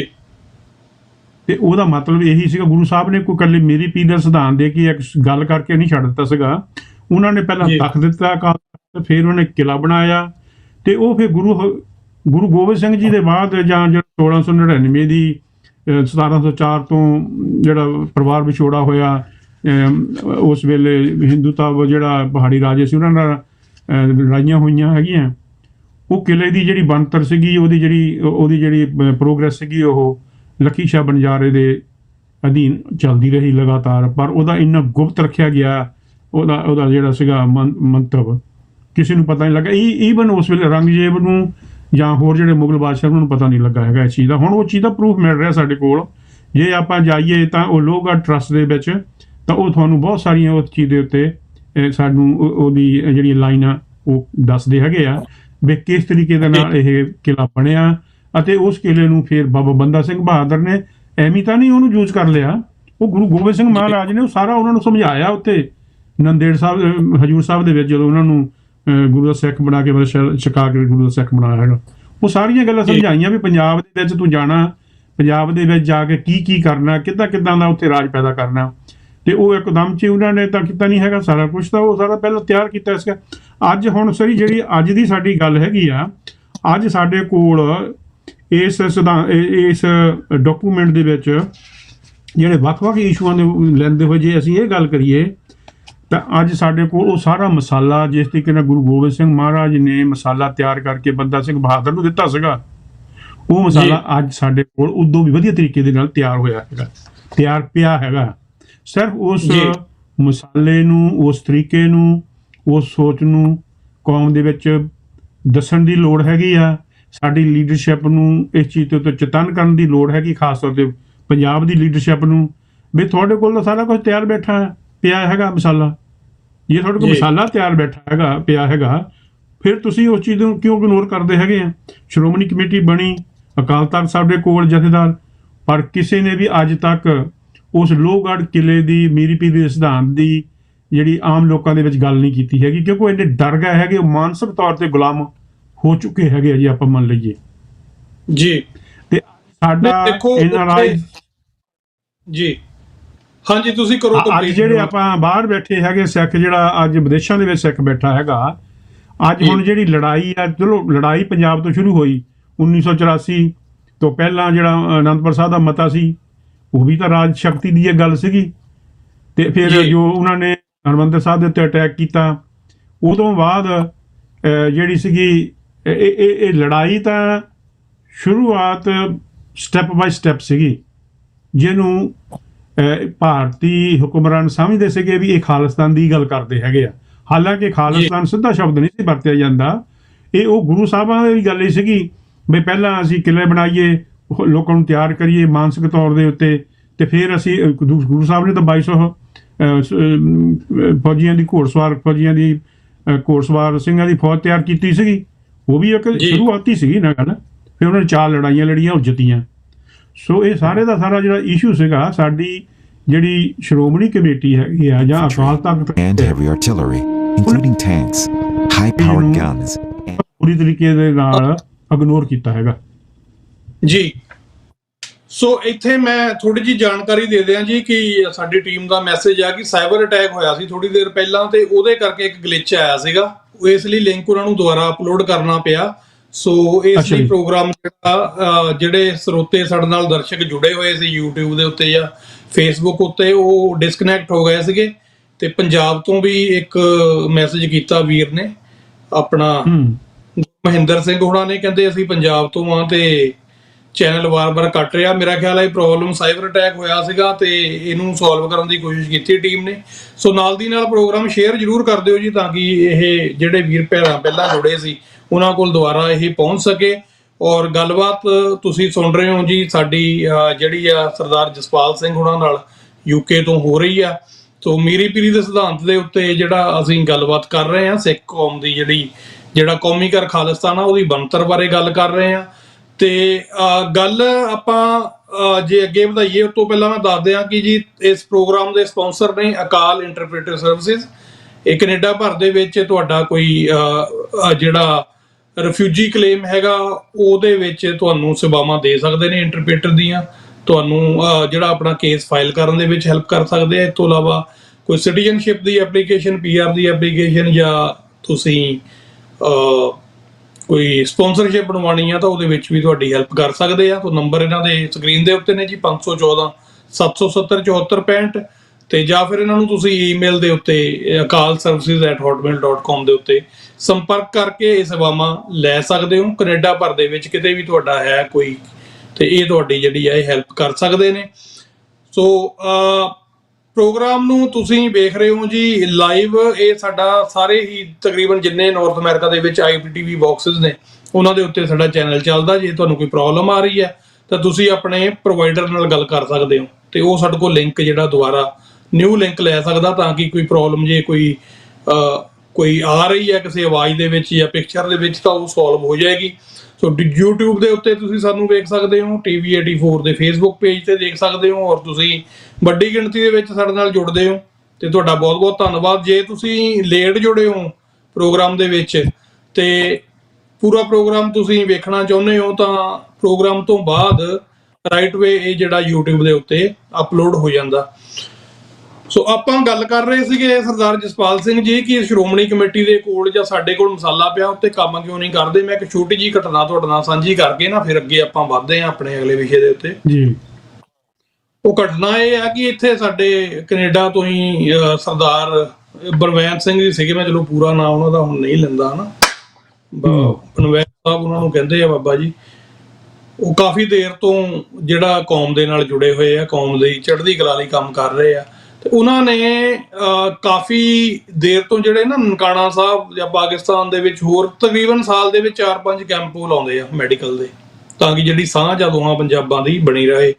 ਤੇ ਜਿਹੜਾ ਆਪਣਾ ਚੜ੍ਹਦਾ ਪੰਜਾਬ ਆ ਉਹਦੇ ਵਿੱਚ ਵੀ ਉਹ ਕੈਂਪ ਲਾਉਂਦੇ ਰਹੇ ਆ। ਇੱਥੋਂ ਤੱਕ ਗੁਰਬਚਨ ਸਿੰਘ ਭਾਜੀ ਇਹਨਾਂ ਦਾ ਨਾਮ, ਹਾਂਜੀ ਗੁਰਚਰਨ ਸਿੰਘ ਉਹਨਾਂ ਦਾ ਨਾਮ ਤਾਂ ਗੁਰਚਰਨ ਸਿੰਘ। ਹਾਂਜੀ। ਸੋ ਉਹ ਪਿੱਛੇ ਜੇ ਕੀ ਹੋਇਆ ਜੀ, ਉਹਨਾਂ ਨੇ ਮਤਲਬ ਉਹ ਅੱਛਾ 2 ਵਾਰੀ ਉਹ ਜਿਹੜਾ ਉਹ ਇੱਕ ਜਲੂਸ ਦੀ ਸ਼ਕਲ ਦੇ ਵਿੱਚ, ਨਗਰ ਕੀਰਤਨ ਦੀ ਸ਼ਕਲ ਦੇ ਵਿੱਚ ਵੀ ਨਨਕਾਣਾ ਸਾਹਿਬ ਤੋਂ ਅੰਮ੍ਰਿਤਸਰ ਤੱਕ ਗਏ ਆ, ਕੋਈ ਰੋਕ ਟੋਕ ਨਹੀਂ ਸੀ। ਤੇ ਪਿੱਛੇ ਜੇ ਉਹਨਾਂ ਨੇ ਕੀ ਕੀਤਾ ਜੀ, ਉਹਨਾਂ ਦੇ ਦਿਮਾਗ 'ਚ ਆਈ ਵੀ ਜਿਹੜੀ ਰੋਪੜ ਦੀ ਸੰਧੀ ਆ ਸਿੱਖ ਰਾਜ ਦੀ ਤੇ ਬ੍ਰਿਟਿਸ਼ ਰਾਜ ਦੀ ਜਿਹੜੀ ਸੰਧੀ ਆ, ਉਹਦੇ ਉੱਤੇ ਕੋਈ ਸੈਮੀਨਾਰ ਕਰਾਇਆ ਜਾਵੇ। ਉਹ ਸੈਮੀਨਾਰ ਉਹਨਾਂ ਨੇ ਕਰਾ ਲਿਆ। ਉਸ ਤੋਂ ਬਾਅਦ ਉਹਨਾਂ ਨੂੰ ਜਿਹੜਾ ਉਹ ਵੀਜ਼ਾ ਜਿਹੜਾ ਇੰਡੀਆ ਤੋਂ ਵਾਪਸ ਭੇਜ ਦਿੱਤਾ ਗਿਆ ਉਸ ਤੋਂ ਬਾਅਦ ਜਦੋਂ ਹੋ ਗਏ ਆ। ਸੋ ਇਹੋ ਜਿਹੇ ਹਾਲਾਤਾਂ ਦੇ ਵਿੱਚੋਂ ਕੌਮ ਲੰਘ ਰਹੀ ਆ ਵੀ ਅਸੀਂ ਆਪਣੇ ਇਤਿਹਾਸ ਦੀ ਕੋਈ ਗੱਲ ਵੀ ਉੱਥੇ ਕਰਨੀ ਚਾਹੁੰਦੇ ਜਾਂ ਕਿਸੇ ਨੂੰ ਦੱਸਣੀ ਚਾਹੁੰਦੇ ਆ, ਉਹਦੇ ਚੋਂ ਵੀ ਇਸ ਸਟੇਟ ਨੂੰ ਜਿਹੜਾ ਉਹ ਖਤਰਾ ਪੈਦਾ ਹੋ ਜਾਂਦਾ, ਜਿਹੜੇ ਕਹਿੰਦੇ ਅਸੀਂ ਵਰਲਡ ਦੀ ਬਹੁਤ ਵੱਡੀ ਪਾਵਰ ਹੈਗੇ ਆ। ਸੋ ਇੱਕ ਸਿੱਖ ਨੇ ਇੱਕ ਸੈਮੀਨਾਰ ਕਰਾਇਆ ਕਿਸੇ ਇਤਿਹਾਸਕ ਦਸਤਾਵੇਜ਼ ਦੇ ਉੱਤੇ, ਤੇ ਉਹਨਾਂ ਦਾ ਜਿਹੜਾ ਵੀਜ਼ਾ ਰਿਵੋਕ ਕੇ ਉਹਨਾਂ ਨੂੰ ਵਾਪਸ ਮੋੜ ਦਿੱਤਾ ਗਿਆ ਜੀ। ਉੱਥੇ ਜਾ ਕੇ ਪਹਿਲਾਂ ਉਹਨਾਂ ਨੂੰ 1.5-2 ਦਿਨ ਖੱਜਲ ਕੀਤਾ ਉੱਥੇ ਬਿਨਾਂ ਰੋਟੀ ਪਾਣੀ ਤੋਂ, ਤੇ ਬਾਅਦ ਚ ਉਹਨਾਂ ਨੂੰ ਵਾਪਸ ਭੇਜ ਦਿੱਤਾ ਗਿਆ। ਸੋ ਆਹ ਹਾਲਾਤ ਨੇ ਸਾਡੇ। ਸੋ ਜਦੋਂ ਆਪਾਂ ਗੱਲਬਾਤ ਮੀਰੀ ਪੀਰੀ ਦੀ ਸ਼ੁਰੂ ਕੀਤੀ ਸੀ, ਉਹਦੇ ਕਾਫੀ ਡਿਟੇਲ ਦੇ ਵਿੱਚ ਆਪਾਂ ਗੱਲ ਕੀਤੀ ਆ। ਉਸ ਤੋਂ ਬਾਅਦ ਜਿਹੜੀ ਅਗਲੀ ਗੱਲ ਮੈਂ ਕਰਨੀ ਚਾਹੁੰਦਾ, ਹੁਣ ਉਸ ਅਕਾਲ ਤਖਤ ਸਾਹਿਬ ਦੇ ਉੱਤੇ ਜਿਹੜੇ ਜਥੇਦਾਰ ਸਾਹਿਬ ਲਾਏ ਜਾਂਦੇ ਆ ਜੀ, ਉਹਨਾਂ ਦਾ ਇਤਿਹਾਸ ਵੀ ਜਿਹੜਾ ਉਹ ਕਾਫੀ ਜਿਹੜਾ ਚੈਲੰਜਿੰਗ ਰਿਹਾ ਨਾ। ਉਹਨਾਂ ਨੇ ਡਿਲੀਵਰ ਵੀ ਕਾਫੀ ਕੁਛ, ਪਰ ਹੌਲੀ ਹੌਲੀ ਕਰਦੇ ਕਰਦੇ ਜਿਹੜੀ ਇਹ ਸੋ ਕਾਲਡ ਅਕਾਲੀਆਂ ਦੀ ਬੀਜੇਪੀ ਦੇ ਨਾਲ ਸਾਂਝ ਆ ਜਾਂ ਹਿੰਦੂਤਵਾ ਦੇ ਨਾਲ ਸਾਂਝ ਆ, ਉਹ ਅੱਜ ਸਾਨੂੰ ਉਸ ਮਕਾਮ ਦੇ ਉੱਤੇ ਲੈ ਆਈ ਹੈ ਕਿ ਜਥੇਦਾਰਾਂ ਨੂੰ ਛੇਕਣ ਲੱਗ ਗਏ ਆ ਪੰਥ ਦੇ ਵਿੱਚੋਂ। ਸੋ ਤੁਸੀਂ ਇਹ ਦੱਸੋ ਕਿ ਅਕਾਲ ਤਖਤ ਸਾਹਿਬ ਦੀ ਜਿਹੜੀ ਰਹਿਨੁਮਾਈ ਦੇ ਵਿੱਚ ਕੌਮ ਨੂੰ ਸੇਧ ਦੇਣ ਵਾਲਾ ਜਥੇਦਾਰ ਆ ਜਿਹੜਾ, ਉਹਦੇ ਕੀ ਕੰਮ ਹੋਣੇ ਚਾਹੀਦੇ ਨੇ? ਕੀ ਅੱਜ ਉਹ ਜਿਹੜੀ ਸਾਡੀ ਜਿਹੜਾ ਸਿਰਮੌਰ ਸੀਟ ਹੈਗੀ ਆ ਪੰਥ ਦੀ, ਉਹ ਅੱਜ ਕਾਰਗਰ ਹੈ ਜੀ? ਹੁਣ ਆਪਾਂ ਦੇਖੋ, ਮੈਂ ਮੈਡਮ ਜੀ ਜਾਂਦਾ ਹੋਇਆ ਪਹਿਲਾਂ ਇਹ ਗੱਲ ਕਹਿ ਦੇਵਾਂ ਬਈ ਇਹ ਜਿਹੜਾ ਆਪਣਾ ਡਾਕੂਮੈਂਟ ਆ ਜੀ, ਇਹਦੇ ਵਿੱਚ ਵੱਖ-ਵੱਖ ਚੈਪਟਰ ਹੈਗੇ ਆ, ਤੇ ਮੈਂ ਸੰਗਤ ਨੂੰ ਜਾਂ ਸਾਡੇ ਸੁਣਨ ਵਾਲਿਆਂ ਨੂੰ, ਦੇਖਣ ਵਾਲਿਆਂ ਨੂੰ ਇਹ ਅਪੀਲ ਵੀ ਕਰਨੀ ਚਾਹੁੰਦਾ ਹੈਗਾ ਵੀ ਜੇ ਤੁਸੀਂ ਇਸ ਡਾਕੂਮੈਂਟ ਨੂੰ ਤੁਸੀਂ ਪੜ੍ਹਨਾ ਚਾਹੁੰਦੇ ਹੈਗੇ ਆ ਤਾਂ ਤੁਸੀਂ ਮੇਰੇ ਨਾਲ ਸੰਪਰਕ ਪੈਦਾ ਕਰ ਸਕਦੇ ਆ। ਮੇਰਾ ਨੰਬਰ 0777060381 UK ਦਾ ਨੰਬਰ ਹੈਗਾ, ਤੇ ਮੈਂ ਤੁਹਾਨੂੰ WhatsApp ਦੇ ਉੱਤੇ ਇਹ ਡਾਕੂਮੈਂਟ ਭੇਜ ਸਕਦਾ ਹੈਗਾ, ਕਿਉਂਕਿ ਇਹ ਬਹੁਤ ਜ਼ਰੂਰੀ ਹੈਗਾ, ਕਿਉਂਕਿ ਇਹਦੇ ਤੇ ਬੜੀ ਮੈਂ ਮਿਹਨਤ ਕਰਕੇ ਇਹਨੂੰ ਤਿਆਰ ਕੀਤਾ। ਮੈਂ ਚਾਹੁੰਦਾ ਹੈਗਾ ਆ ਕੋਈ ਵੀ ਡਾਕੂਮੈਂਟ ਪਤਾ ਵੀ ਕਦੇ ਵੀ ਕੰਪਲੀਟ ਨਹੀਂ ਹੁੰਦਾ ਹੈਗਾ ਜਦ ਤੱਕ ਉਹ ਸੰਗਤ ਦੇ ਵਿੱਚ ਨਹੀਂ ਜਾਂਦਾ ਹੈਗਾ। ਸੰਗਤ ਦੇ ਵਿੱਚੋਂ ਫਿਰ ਸਲਾਹ ਆਉਂਦੀ ਆ ਤੇ ਅਸੀਂ ਉਹਨੂੰ ਉਹ ਇੱਕ ਵਰਕਿੰਗ ਡਾਕੂਮੈਂਟ ਬਣ ਜਾਂਦਾ ਹੈਗਾ, ਤੇ ਅਸੀਂ ਚਾਹੁੰਦੇ ਹੈਗੇ ਆ ਵੀ ਇਹਨੂੰ ਅਸੀਂ ਹੋਰ ਵੀ ਪ੍ਰਫੁੱਲਤ ਕਰਕੇ, ਜੇ ਇਹਦੇ ਵਿੱਚ ਕੋਈ ਘੱਟ ਹੈਗੀ ਆ ਜਾਂ ਕੋਈ ਹੋਰ ਚੀਜ਼ ਪਾਉਣੀ ਵਾਲੀ ਹੈਗੀ ਆ ਜਿਹੜੀ ਸਾਨੂੰ ਨਹੀਂ ਪਤਾ ਲੱਗਾ ਹੈਗਾ, ਤਾਂ ਅਸੀਂ ਇਹਨੂੰ ਹੋਰ ਕੰਪਲੀਟ ਕਰਕੇ ਉਹਨੂੰ ਐਕਸਪੈਂਡ ਕਰਕੇ ਤੇ ਲੋਕਾਂ ਦੇ ਸਾਹਮਣੇ, ਸੰਗਤ ਦੇ ਸਾਹਮਣੇ ਲਿਆ ਸਕਦੇ ਹੈਗੇ। ਹੁਣ ਜਥੇਦਾਰ ਸਾਹਿਬ ਦੀ ਗੱਲ ਹੈਗੀ ਆ, ਦੇਖੋ ਇਸ ਵੇਲੇ ਜਿਹੜੀ ਸਿੱਖ ਕੌਮ ਆ ਦੁਨੀਆ ਦੇ ਉੱਤੇ ਫੈਲ ਚੁੱਕੀ ਆ। 110 ਦੇਸ਼ਾਂ ਦੇ ਵਿੱਚ ਸਿੱਖ ਵੱਸਦੇ ਹੈਗੇ ਆ, ਜਿਹਦੇ ਵਿੱਚੋਂ ਵੈਸਟ ਦੇ ਵਿੱਚ, ਅਫਰੀਕਾ ਦੇ, ਈਸਟ ਅਫਰੀਕਾ ਦੇ ਵਿੱਚ, ਫਾਰ ਈਸਟ ਦੇ ਵਿੱਚ ਬਹੁਤ ਵੱਡੀ ਗਿਣਤੀ ਦੇ ਵਿੱਚ ਸਿੱਖ ਹੈਗੇ ਆ, ਪਲੱਸ ਆਸਟ੍ਰੇਲੀਆ, ਨਿਊਜ਼ੀਲੈਂਡ ਵਗੈਰਾ। ਤੇ ਜੇ ਆਪਾਂ ਦੇਖੀਏ ਤਾਂ ਜਿਹੜਾ ਅਕਾਲ ਤਖਤ ਸਾਹਿਬ ਦਾ ਜਥੇਦਾਰ ਆ, ਹੁਣ ਅੰਮ੍ਰਿਤਸਰ ਸ਼ਹਿਰ ਆ ਜਿੱਥੇ ਸਾਡਾ ਤਖਤ ਅਕਾਲ ਤਖਤ ਸਾਹਿਬ ਤੇ ਹਰਿਮੰਦਰ ਸਾਹਿਬ ਸੁਭਾਈਮਾਨ ਆ। ਇਹ ਜਿਹੜਾ ਸ਼ਹਿਰ ਹੈਗਾ ਇਹ ਗੁਰੂ ਰਾਮਦਾਸ ਮਹਾਰਾਜ ਨੇ ਵਸਾਇਆ ਹੈਗਾ।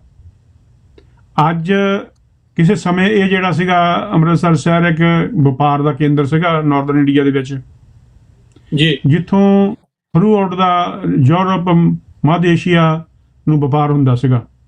ਜਦੋਂ ਤੋਂ ਅਖੌਤੀ ਦੇਸ਼ ਆਜ਼ਾਦ ਹੁੰਦਾ ਹੈਗਾ, ਉਦੋਂ ਬਾਅਦ ਜਿਹੜੀ ਅੰਮ੍ਰਿਤਸਰ ਦੀ ਜਿਹੜੀ ਹੈਗੀ ਆ ਮਹਾਨਤਾ ਉਹ ਘਟਦੀ ਜਾਂਦੀ ਹੈਗੀ ਆ। ਉਹਦੇ ਵਿੱਚ ਨੁਕਸਾਨ ਸਾਡਾ 47 ਦੇ ਵਿੱਚ ਬਹੁਤ ਸਖਤ ਹੋ ਗਿਆ ਸੀਗਾ ਪਾਰਟੀਸ਼ਨ ਦੇ ਵੇਲੇ, ਪਰ ਅਸੀਂ ਉਦੋਂ ਬਾਅਦ ਵੀ ਹੁਣ ਉਹ ਗੱਲਾਂ ਵਾਰ-ਵਾਰ ਨਹੀਂ ਕਰਦੇ ਚੰਗੇ ਲੱਗਦੇ ਹੈਗੇ। ਜਾਂ ਇਹ ਕਹਿ ਲਓ ਵੀ ਸਾਨੂੰ 78 ਸਾਲ ਹੋ ਗਏ ਆ ਭਾਰਤ ਦੇ ਨਾਲ ਰਹਿੰਦਿਆਂ ਨੂੰ। ਸਾਡੇ ਕੋਲ ਵਿਦਿਆ ਦਾ ਵੀ ਹੁਣ ਕੋਈ ਘਾਟਾ ਨਹੀਂ ਹੈਗਾ। ਇਹ ਨਹੀਂ ਮੈਂ ਕਹਿ ਸਕਦਾ ਵੀ ਪੰਜਾਬ ਦੇ ਵਿੱਚ ਐਜੂਕੇਸ਼ਨ ਨਹੀਂ ਹੈਗੀ। ਸਿੱਖ ਬਹੁਤ ਪੜ੍ਹੇ ਲਿਖੇ ਪੰਜਾਬ ਦੇ ਵਿੱਚ, ਭਾਰਤ ਦੇ ਵਿੱਚ ਹੈਗੇ ਆ, ਜਿਹੜੇ ਇਹਨਾਂ ਸਾਰੀਆਂ ਚੀਜ਼ਾਂ ਜਿਹੜੀਆਂ ਸਾਡੀਆਂ ਮੁਸ਼ਕਲਾਂ ਹੈਗੀਆਂ ਉਹਨਾਂ ਨੂੰ ਆਪਣੇ ਤਰੀਕੇ ਦੇ ਨਾਲ ਸੋਲਵ ਵੀ ਕਰ ਸਕਦੇ ਹੈਗੇ ਆ। ਪਰ ਜੀ। ਹੈਰਾਨੀ ਦੀ ਗੱਲ ਇਹ ਹੋ ਜਾਂਦੀ ਹੈਗੀ ਆ ਵੀ ਅਕਾਲ ਤਖਤ ਸਾਹਿਬ ਦਾ ਜਥੇਦਾਰ ਹੋਵੇ ਤੇ ਜਿਹੜਾ ਅੰਮ੍ਰਿਤਸਰ ਸ਼ਹਿਰ ਆ ਉਸ ਸ਼ਹਿਰ ਦੀ ਰਾਜਨੀਤੀ ਦੇ ਵਿੱਚ ਅਕਾਲ ਤਖਤ ਸਾਹਿਬ ਦੇ ਜਥੇਦਾਰ ਦਾ ਕੋਈ ਪ੍ਰਭਾਵ ਨਾ ਹੋਵੇ। ਜੀ।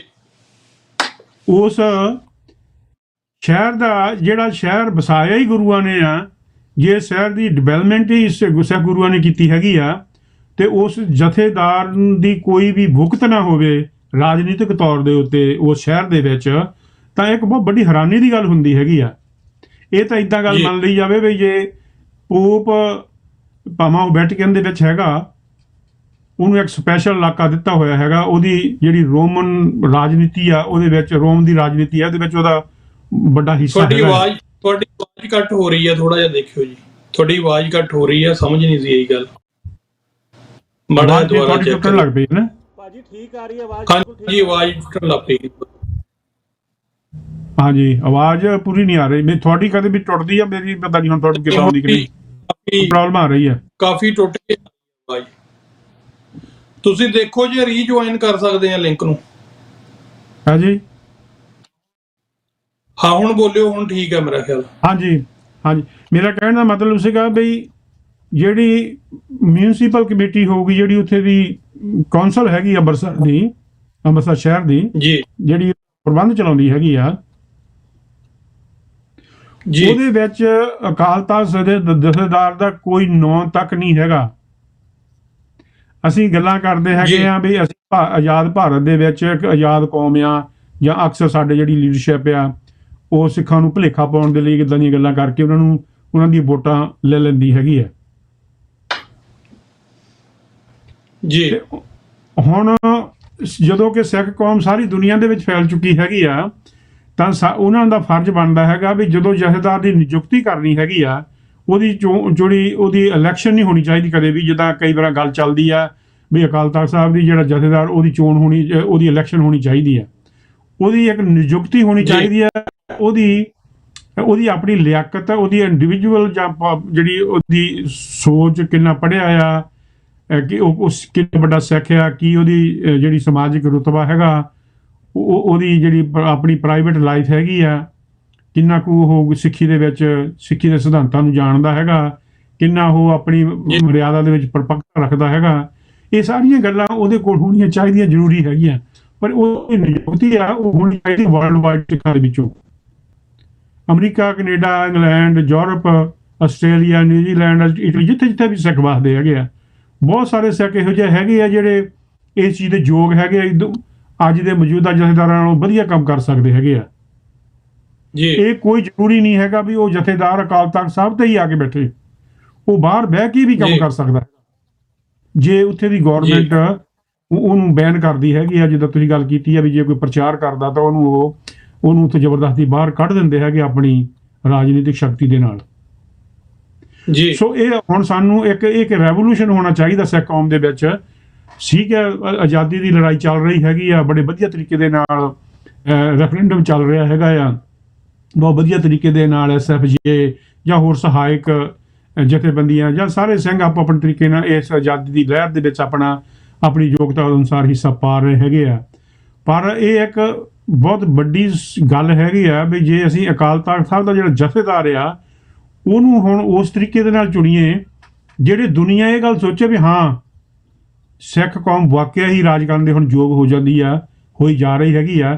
ਜਿਨ੍ਹਾਂ ਨੇ ਆਪਣਾ ਜਥੇਦਾਰ ਅਮਰੀਕਾ ਵਿੱਚੋਂ, ਕੈਨੇਡਾ ਵਿੱਚੋਂ, ਇੰਗਲੈਂਡ ਵਿੱਚੋਂ ਚੁਣ ਲਿਆ ਹੈਗਾ, ਉਹ ਉੱਥੇ ਬਹਿ ਕੇ ਆਪਣੀ ਜਿਹੜੀ ਸਿੱਖ ਕੌਮ ਨੂੰ ਲੀਡ ਕਰ ਰਿਹਾ ਹੈਗਾ। ਇਹ ਕੋਈ ਬਹੁਤੀ ਵੱਡੀ ਗੱਲ ਨਹੀਂ ਹੈਗੀ ਅੱਜ ਦੇ ਸਮੇਂ ਵਿੱਚ। ਜੰਗਾਂ ਯੁੱਧਾਂ ਦੇ ਵੇਲੇ ਵੀ ਇਹ ਗੱਲਾਂ ਚੱਲਦੀਆਂ ਰਹੀਆਂ। ਅਕਾਲ ਤਖਤ ਸਾਹਿਬ ਦਾ ਜਥੇਦਾਰ ਉਸ ਵੇਲੇ ਜਿਹੜਾ ਮੁਖੀ ਸਾਡੀ ਕੌਮ ਦਾ ਹੁੰਦਾ ਸੀਗਾ, ਉਹ ਨਹੀਂ ਸੀ ਜਾ ਸਕਦਾ ਉੱਥੇ ਅਕਾਲ ਤਖਤ ਸਾਹਿਬ ਤੇ।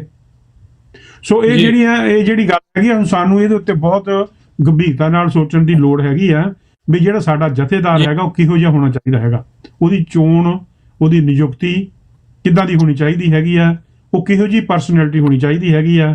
ਕਿ ਉਹ ਅਕਾਲੀ, ਜਿਹਨੂੰ ਅਸੀਂ ਗੱਲਾਂ ਕਹਿੰਦੇ 200-250 ਸਾਲ ਪਹਿਲਾਂ ਭਾਈ ਬਾਬਾ ਅਕਾਲੀ ਫੂਲਾ ਸਿੰਘ ਦੀ ਐਗਜ਼ਾਮਪਲਾਂ ਦੇ ਦਿੰਦੇ ਆ, ਕਿ ਅਸੀਂ 250 ਸਾਲ ਦੇ ਵਿੱਚ ਕੋਈ ਅਕਾਲੀ ਫੂਲਾ ਸਿੰਘ ਨਹੀਂ ਪੈਦਾ ਕਰ ਸਕੇ। ਸੋ ਇਹ ਸਾਡੇ ਲਈ ਸੋਚਣ ਦਾ ਬਹੁਤ ਵੱਡਾ ਸੀਰੀਅਸ ਇਸ਼ੂ ਹੈਗਾ। ਮੈਂ ਇਹ ਗੱਲ ਤੇ ਜੀ। ਜ਼ੋਰ ਦਊਂਗਾ ਕਿ ਜਿਹੜਾ ਮੌਜੂਦਾ ਜਥੇਦਾਰ ਹੈਗੇ ਆ ਜਾਂ ਆਉਣ ਵਾਲੇ ਜਥੇਦਾਰ ਹੈਗੇ ਆ ਅਕਾਲ ਤਖਤ ਦੇ, ਉਹ ਸਭ ਤੋਂ ਪਹਿਲਾਂ ਆਪਣੀ ਜਿਹੜੀ ਮਰਿਆਦਾ ਹੈਗੀ ਆ, ਜਿਹੜੀ ਆਪਣੀ ਸੋਚ ਹੈਗੀ ਆ, ਉਹ ਅੰਮ੍ਰਿਤਸਰ ਸ਼ਹਿਰ ਤੋਂ ਸ਼ੁਰੂ ਕਰਨ। ਉੱਥੇ ਵੱਖ-ਵੱਖ ਲੋਕਾਂ ਦੇ ਨਾਲ ਇਸ ਚੀਜ਼ ਨੂੰ ਦੱਸਣ ਕਿ ਇਹ ਸ਼ਹਿਰ ਜਿਹੜਾ ਹੈਗਾ ਆ, ਇਹ ਸਿੱਖਾਂ ਦਾ ਸ਼ਹਿਰ ਆ, ਇਹ ਸਾਡਾ ਕੇਂਦਰ ਆ। ਇੱਥੇ ਉਹੀ ਗੱਲ ਹੋਊਗੀ ਜਿਹੜੀ ਸਰਬੱਤ ਸੰਗਤਾਂ ਮੰਨਦੀਆਂ ਹੋਣਗੀਆਂ ਅਤੇ ਉਹ ਅਸੂਲ ਦੇ ਮੁਤਾਬਕ ਚੱਲਦੀਆਂ ਹੋਣਗੀਆਂ। ਅੰਮ੍ਰਿਤਸਰ ਇੱਕ ਪਵਿੱਤਰ ਸ਼ਹਿਰ ਆ, ਗੁਰੂ ਰਾਮਦਾਸ ਜੀ ਦਾ ਵਸਾਇਆ ਹੋਇਆ ਸ਼ਹਿਰ ਆ। ਸਿੱਖਾਂ ਨੇ ਇਹਦੇ ਲਈ ਬਹੁਤ ਵੱਡਾ ਖੂਨ ਡੋਲਿਆ ਹੈਗਾ। ਅੱਜ ਵੀ ਅਸੀਂ ਇਹਦੇ ਮਾਲਕ ਆ, ਫਿਊਚਰ ਦੇ ਵਿੱਚ ਵੀ ਇਹਦੇ ਮਾਲਕ ਆ ਅਤੇ ਇਹਦੇ ਮਾਲਕ ਰਹਾਂਗੇ। ਅਤੇ ਜਿਹੜੀ ਇਹਦੀ ਰਾਜਨੀਤੀ ਹੈਗੀ ਆ, ਉਹ ਸਿੱਖ ਸਿਧਾਂਤਾਂ ਦੇ ਅਨੁਕੂਲ ਜ਼ਰੂਰ ਹੋਣੀ ਚਾਹੀਦੀ ਹੈਗੀ ਆ। ਜਦੋਂ ਮੀਟਿੰਗਾਂ ਉੱਥੇ ਹੁੰਦੀਆਂ, ਮੰਥਲੀ ਮੀਟਿੰਗਾਂ ਹੁੰਦੀਆਂ ਉਹਦੀ ਕੌਂਸਲ ਦੀ, ਤੇ ਅਕਾਲ ਤਖਤ ਦਾ ਜਥੇਦਾਰ ਜਾਂ ਉਹਦਾ ਨੁਮਾਇੰਦਾ ਜ਼ਰੂਰ ਬਹਿਣਾ ਚਾਹੀਦਾ ਹੈਗਾ। ਬਿਲਕੁਲ ਜੀ। ਅਕਾਲ ਤਖਤ ਸਾਹਿਬ ਤੇ ਜਥੇਦਾਰ ਦੀ ਜਦੋਂ ਗੱਲ ਅਸੀਂ ਕਰਦੇ ਹਾਂ, ਅਕਾਲੀ ਫੁੱਲਾ ਸਿੰਘ ਹੁਣਾਂ ਦੀ ਐਗਜ਼ਾਮਪਲ ਦਿੰਨੇ ਆ, ਪਰ ਅਸੀਂ ਇਹ ਗੱਲ ਭੁੱਲ ਜਾਂਦੇ ਆ ਕਿ ਅਕਾਲੀ ਫੁੱਲਾ ਸਿੰਘ ਹੁਣਾਂ ਦੇ ਕੋਲ ਇੱਕ ਇੰਡੀਵਿਜੂਅਲ ਸੁਰੱਖਿਆ ਦਸਤਾ ਹੁੰਦਾ ਸੀ ਔਰ ਚੋਟੀ ਦੇ ਯੋਧੇ ਹੁੰਦੇ ਸੀ ਉਹਨਾਂ ਦੇ ਨਾਲ, ਤੇ ਕਿਸੇ ਸਰਕਾਰ ਦੇ ਅਧੀਨ ਨਹੀਂ ਸੀ। ਸੋ ਭਰਾਵੋ, ਇਹ ਵੀ ਜ਼ਰੂਰੀ ਆ, ਜੇ ਅਸੀਂ ਜਥੇਦਾਰ ਅਕਾਲੀ ਫੁੱਲਾ ਸਿੰਘ ਵਾਲਾ ਭਾਲਦੇ ਆ ਨਾ, ਤਾਂ ਸਾਨੂੰ ਪਹਿਲਾਂ ਰਾਜ ਭਾਗ ਕਾਇਮ ਕਰਨਾ ਪੈਣਾ। ਫਿਰ ਅਕਾਲੀ ਫੁੱਲਾ ਸਿੰਘ ਵਰਗੇ ਜਥੇਦਾਰ ਆਣਗੇ ਜਿਹੜੇ ਉਸ ਰਾਜ ਦੇ ਉੱਤੇ ਧਰਮ ਦਾ ਕੁੰਡਾ ਰੱਖ ਸਕਣਗੇ। ਅਸੀਂ ਕੁੰਡਾ ਵੀ ਉਹ ਰੱਖ ਸਕੂਗਾ ਜਿਹਦੇ ਵਿੱਚ ਆਪਣੀ ਜਾਨ ਹੋਊਗੀ, ਜਿਹਦੇ ਕੋਲ ਆਪਣਾ ਸਿਧਾਂਤ ਹੋਊਗਾ ਸਿੱਖੀ ਦਾ। ਸੋ ਸਿਕਿਉਰਿਟੀ ਤਾਂ ਸਾਡੀ ਜਥੇਦਾਰਾਂ ਦੀ ਹੈਗੀ ਆ ਸੈਂਟਰ ਦੇ ਕੋਲ, ਵਰਦੀਧਾਰੀ ਬੰਦੇ ਆਲੇ ਦੁਆਲੇ ਫਿਰਦੇ ਹੁੰਦੇ ਆ, ਤੇ ਜਥੇਦਾਰ ਤੁਹਾਡੀ ਗੱਲ ਕਿੱਦਾਂ ਕਰ ਲੂਗਾ?